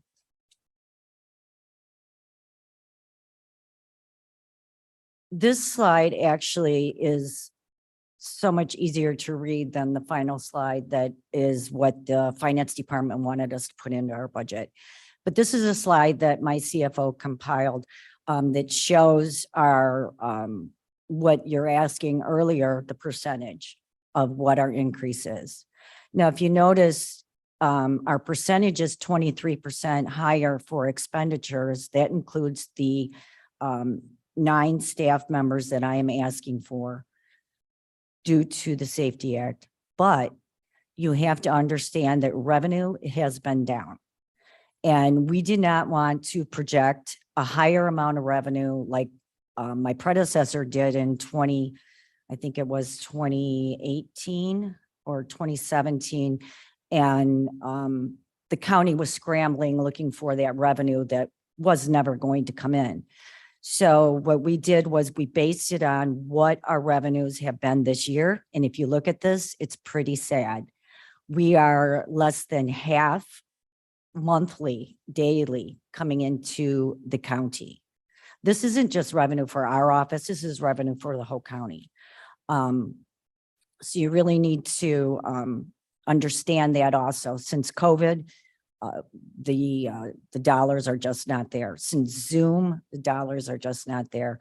We cannot collect via Zoom, right? So it's easier when they do come into the courtroom because then they're there already, they've taken off of work, and then they go ahead and take care of their fees and fines. So the revenue is down for all of us judicial partners. The only increase that we are putting into our budget is staff and contractual increases. This next slide is kind of an eye opener, and I just wanted to show you where what we're budgeted is the yellow line above. What our actual budget that we use is the green. And then the blue is the waived fees that's a loss to the county. Those are fees that have been waived for, one reason or another. Folks cannot pay their debt. And rather than kind of sticking them with that debt over their head, they are being waived. And that comes down from the judge. And so that's what's happening there, and also the state's attorney's office. So that's how many fees that's how much in dollars fees have been waived. For 2021, it was almost 2.3 million. In 2022, so far to date, it's 2.6 million. So we have half a year to go. I also would like to point out that we've also seen an uptick in bonds being refunded. I don't have those exact dollars right now, but with all our warrant purges that we're doing right now to clean up all this excess warrants, and they go back 20 years in the system, that us trying to clean it up with the state's attorney's office, that we're seeing a lot of bond refund there also. And it's really hard to get a hold of these folks because they're not at the address that they originally were even 5 years ago. So it's really hard. We send out, it comes back, we send out, it comes back. And it's just a vicious cycle, and it's a lot of dollars, in costs to mail out and staff sitting there redoing it over and over again. So this, of course, is the cause of the decrease in revenue. One thing I'd really like to point out on this is that we have gone to incident-based practice, which means that only the highest offense is charged. If you have multiple offenses on a case, they only will charge the highest offense. And in past years, you could charge for every offense that a person committed or was charged with, and now you have to take the highest. So that was a decrease in revenue. And then also the fee schedule breakdown. The statute changes with less percentages going to the circuit clerks. And currently we have the largest possible amount already added that we can statutorily request. But with the result of that, we are the only county office with less revenue generated into our special funds. The higher percentage is from this goes into the general fund. So I will be taking a look going forward on how to change our schedule that was changed, I believe, in 2018, 2019, just to reallocate funds, different percentages. I know my partners are probably thinking, what is she doing? But if we just took 0.5% from a couple of those and moved them around, we would be in the same situation as my judicial partners in their special funds. Currently, the special funds are almost at zero. So, and we have moved a lot of staff that were in special funds due to my predecessor. into the general fund because there's no dollars in those special funds to pay for their salaries. So we have done a lot of moving around, which reflects on the general fund. So this, I'm just going to go through all these slides real quick. These are all our special funds. And I hope they're filled out correctly, Lori. So we go to the general fund here at the end, and as you can see, it's hard to read compared to the first one that I showed you. So I show a percentage of 23% increase based on salaries and based on contractual. And then, but the problem is the revenue decrease of 29%. So that's my budget presentation. If anybody has any questions. Thank you. Any questions for Ms. Barrero? Okay. I Madam would Chair just- Gums. Ms. Scums, go ahead. Oh, thank you. Just a thought popped into my head in reference to the obstacle that we have in collecting fees due to Zoom. A thought, what if we had a closed session waiting room after court where somebody could pay their fine or fee via Zoom? It's just a thought, throwing it at you. Well, what I really want is one of those buttons that the easy button you see on TV. Oh my gosh, yeah. I'll put one in your but- stocking this year. Right, but no, they can pay online. Folks can pay online, and I do know that they do stick around towards the end to pay if they do have the funds available. But I mean, just a simple statement, when you're done with your case, judge, okay, stick around. We're going to put you in the closed session so we can, wrap this up. I mean, that might be something to look into. Thank you. That is, thank you. I think that's one of the reasons why the judges are waiving so much fees is that people just don't have the money to pay. Correct. So Correct. It's obvious. it's where we're at right now. Ms. Burr, I did have one question for you regarding your request of increase in headcount. You currently have a lot of vacancies. Yes. Those aren't included in your increase in headcount. No, right now we have, thank you for bringing that up because I was something I wanted to talk about. Right now, we have just enough staff to staff the courtrooms. And when we have folks off sick or on vacation, we do a lot of juggling so that we can get somebody in those courtrooms. And if it wasn't for Zoom, the courtrooms would have to shut down because many times my supervisors are on 2 courtrooms at one time. And that's not ideal, obviously. But no, we did not remove the vacancies or take them off what we need going forward because we still need those folks in order to man the courtrooms. In 2019, well, actually before 2016, there was 128 employees at the circuit clerk's office. When I came on board, there was 96.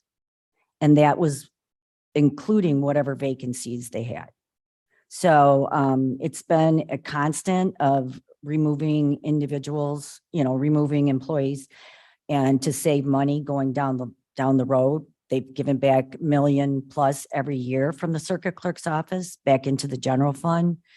And the reality is, just as Ms. Oz said and Rochelle said, it's a domino effect, and we're seeing it now going forward. And we absolutely need this staff in order to make the statutory requirements that we are for the Safety Act. And then just a second question about the pretrial detention hearings. When does that take effect in King County? You mean the pilot program that we're discussing? Yes, Because I believe they're already doing pretrial the hearings. pilot program, yeah. But the sorry. pilot program goes into effect November 1st. the process of it goes into effect November 1st. We'll still be bonds and all that, but just to get us so that everybody knows what we're doing and they're on the same page as far as paperwork and that. The actual Safety Act goes into effect 1/1, but Kane County pilot program is November 1st. Okay, great, thank you. Any other comments or questions? Okay, thank you. Okay, we'll move on our agenda to our Corner Russell.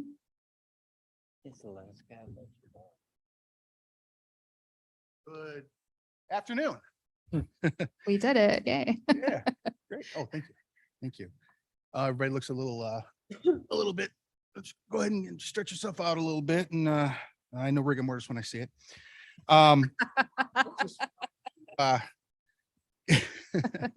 got to interject humor, especially in my job. Good, it's up there. Good. Okay, Oh, good. that's the wrong one. Can you make that smaller? I don't know how to make this Go. bigger. But I think you can. Can you make it Look bigger? at it. That's by design. Did I so do you something? Can't read it. I don't want you to know what's going on. It's kind of counterintuitive. Okay. That one? Because I got the sheriff's presentation up here.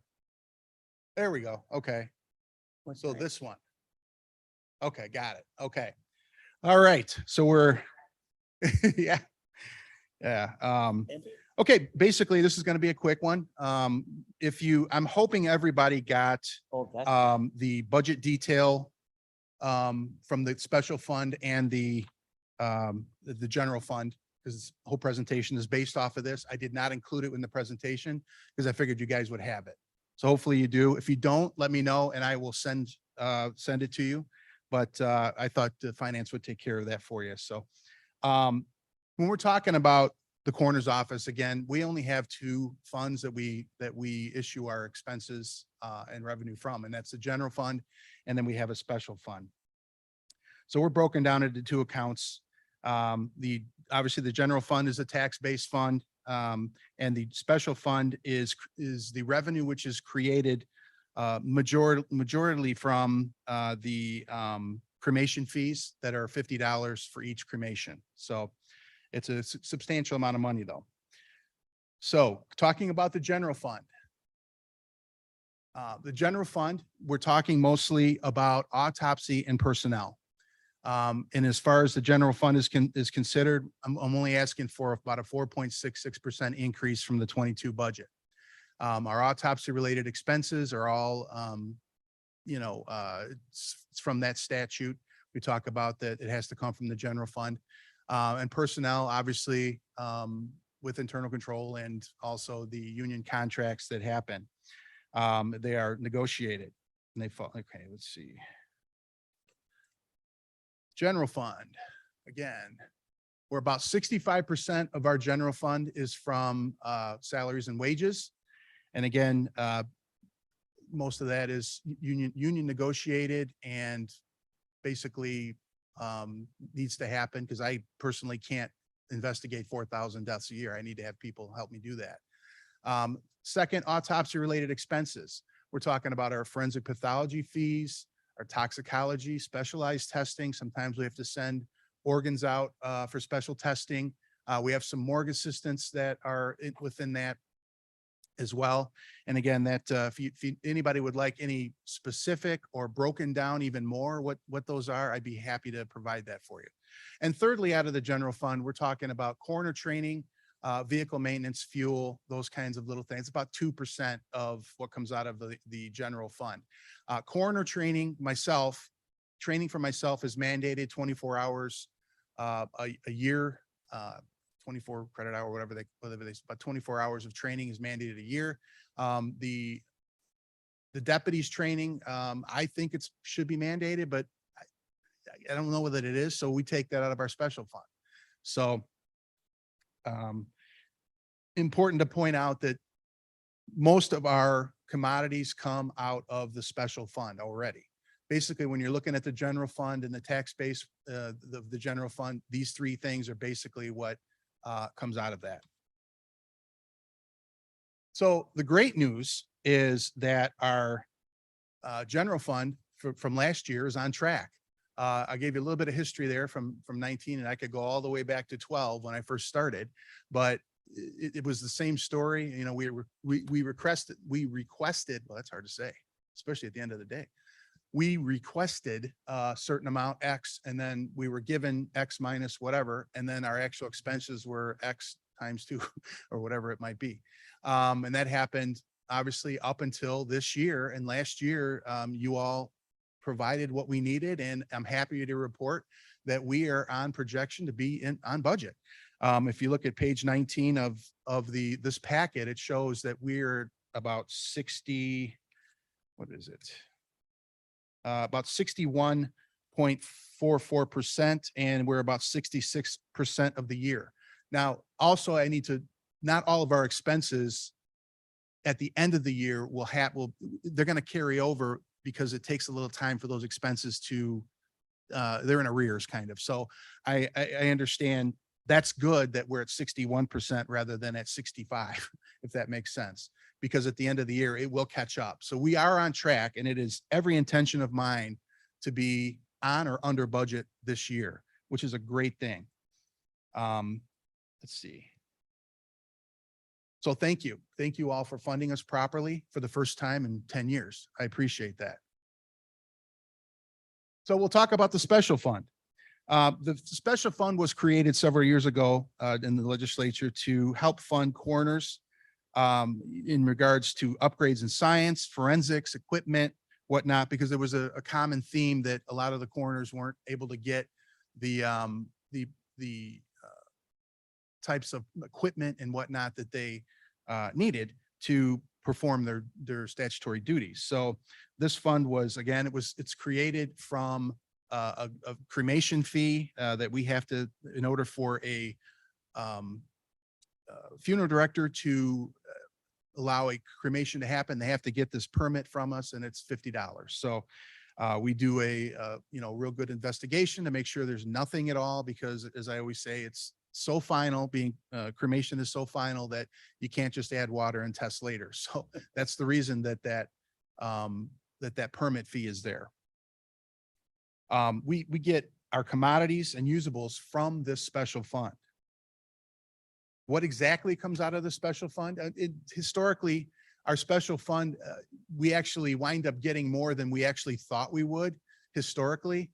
So we were, and again, this is after the facts come out, so we don't know, because we don't know how many cremate. We can guess, but typically at the end of the year, we've been $20,000 to $67,000 over, like, cash on hand each year. Some of those years I've used to help, come into budget with some of the other expenses, the autopsy and whatnot. But it is my intention, as it always has been, to minimize the amount of cash on hand, left in our special fund, so that we can be part of the solution rather than part of the issues that are going on in the rest of judicial due to the Safety Act, which the Safety Act doesn't really affect us. I don't think at all, really, for that matter. So special fund, like I said, all of our commodities and our vehicles come out of the special fund. And the rules for what is supposed to happen and what comes and how it's supposed to happen is right there in that statute. Our body bags, gloves, shoe covers, biosuits, morgue supplies, uniforms, vehicles especially is a big one. And again, general fund expenses, as it says in the statute, are not to come from the special fund, even though at times I have done it to be part of the solution. Training for my deputies. Deputies, they need to be trained. There are upgrades in sciences every year, and different types of things that kind of help us in the long run by expanding their knowledge base, just as you would in any type of occupation. So we need to keep them trained. So that comes out of the special fund. Some miscellaneous contractual, operating supplies, and accreditation also come out of the special fund. So those are not general fund expenses, which is good. Because obviously if the revenue doesn't come in, there's some things that we won't be able to get. We'll have to hold off for a while and wait until some more money comes in. But, we try to make sure that we have enough supplies so that if we do have some kind of a issue or incident, that we can tap into those supplies. And again, I'm talking gloves and suits and all that kind of stuff. We use them, in real time and phase them out, order them as we need them. Also, like I said, revenues have historically exceeded our expectations. You can refer to the special revenue budget detail. And we're trying to absorb the inflation costs, which the 4.66% from the general fund is basically inflation costs. So we're talking about,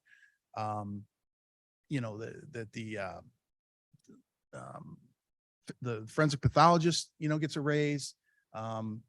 Just other things, other forensic supplies and toxicology that we can't set that price. That price is set for us. So, and those are obviously running between 8 and 9%. So we're able to absorb, some of that, about half of the inflation. I have good news. When I was the president of the Illinois Coroners and Medical Exam Association, I initiated a bill downstate because it hadn't happened in a long time. And hopefully this year it will come to fruition. Our cremation fee right now is $50. Hopefully we're looking at the veto session or maybe next year to raise that fee to 100. Now, people are like, well, why? First of all, Cook County has already done it because they're home rule and they're $150. So a lot of the different funeral homes are confused when they have to do a cremation in Cook County because they're paying 3 times what we do. We're not asking for the full 150. We say, you know what? It's been several years. There've been a lot of unclaimed people that we've had to cremate and other expenses like that from our indigent folks. And we want to make sure that all people are honored correctly. So we do it. We take care of them and we bury them every other year, in a respectful ceremony, but it costs us money. So the $100, hopefully, again, that would double our special fund. That's the hope. There has been some pushback from Cook County. Why? I don't know. But it's something, it's something for, our new lobbyist to work on. And it's just, this is the primary thing. I mean, this alone will pay for our lobbyist. I mean, it's just, I think our special fund is about 150,000, 170,000. This year, we're predicting about 200,000. I mean, it goes from 200,000 to 400,000. So that is worth our Mr. Showman's services if he can help us get that overboard. So questions? Okay, any questions for our coroner? Yes, Chairman, go ahead. I have one question because Ms. Barrio mentioned that a lot of the fees are being waived. Her fees are being waived because people may not be able to afford them, et cetera. What happens if someone has a loved one and they would like to have the body cremated rather than going through a burial, and they can't afford it? Yeah, it's a great question. We do the statute allows for us to waive the fee for indigent individuals. So we have to kind of play hardball sometimes because we can't make it free for everybody. And but we will work with people on an individual basis. And, if they can make the case that they can't afford it, we will waive that fee. And there's, I would assume, a sliding scale. Sure. Absolutely. It's good to know. Okay, any other questions? Okay, Coroner Russell, thank you for your time. All right, folks, who's left here? Okay, I'm going to say no new business unless anybody has any new business. And we've discussed our budget presentations. I think any feedback we've sort of provided, but this is just the first view of this budget. So we will continue our conversations. May I have a motion or consensus to put reports on file? Unanimous consensus. Okay, and we have no need for executive session. May I have a motion to adjourn? Leonard moves to adjourn. Sanchez. They have a second. Okay, everyone seconds. Or Happy Sanchez. birthday to Mr. Kenyon. Eat you, Mark. Someone's taking Mr. Kenyon out for lunch today, I think. All right, all those in favor?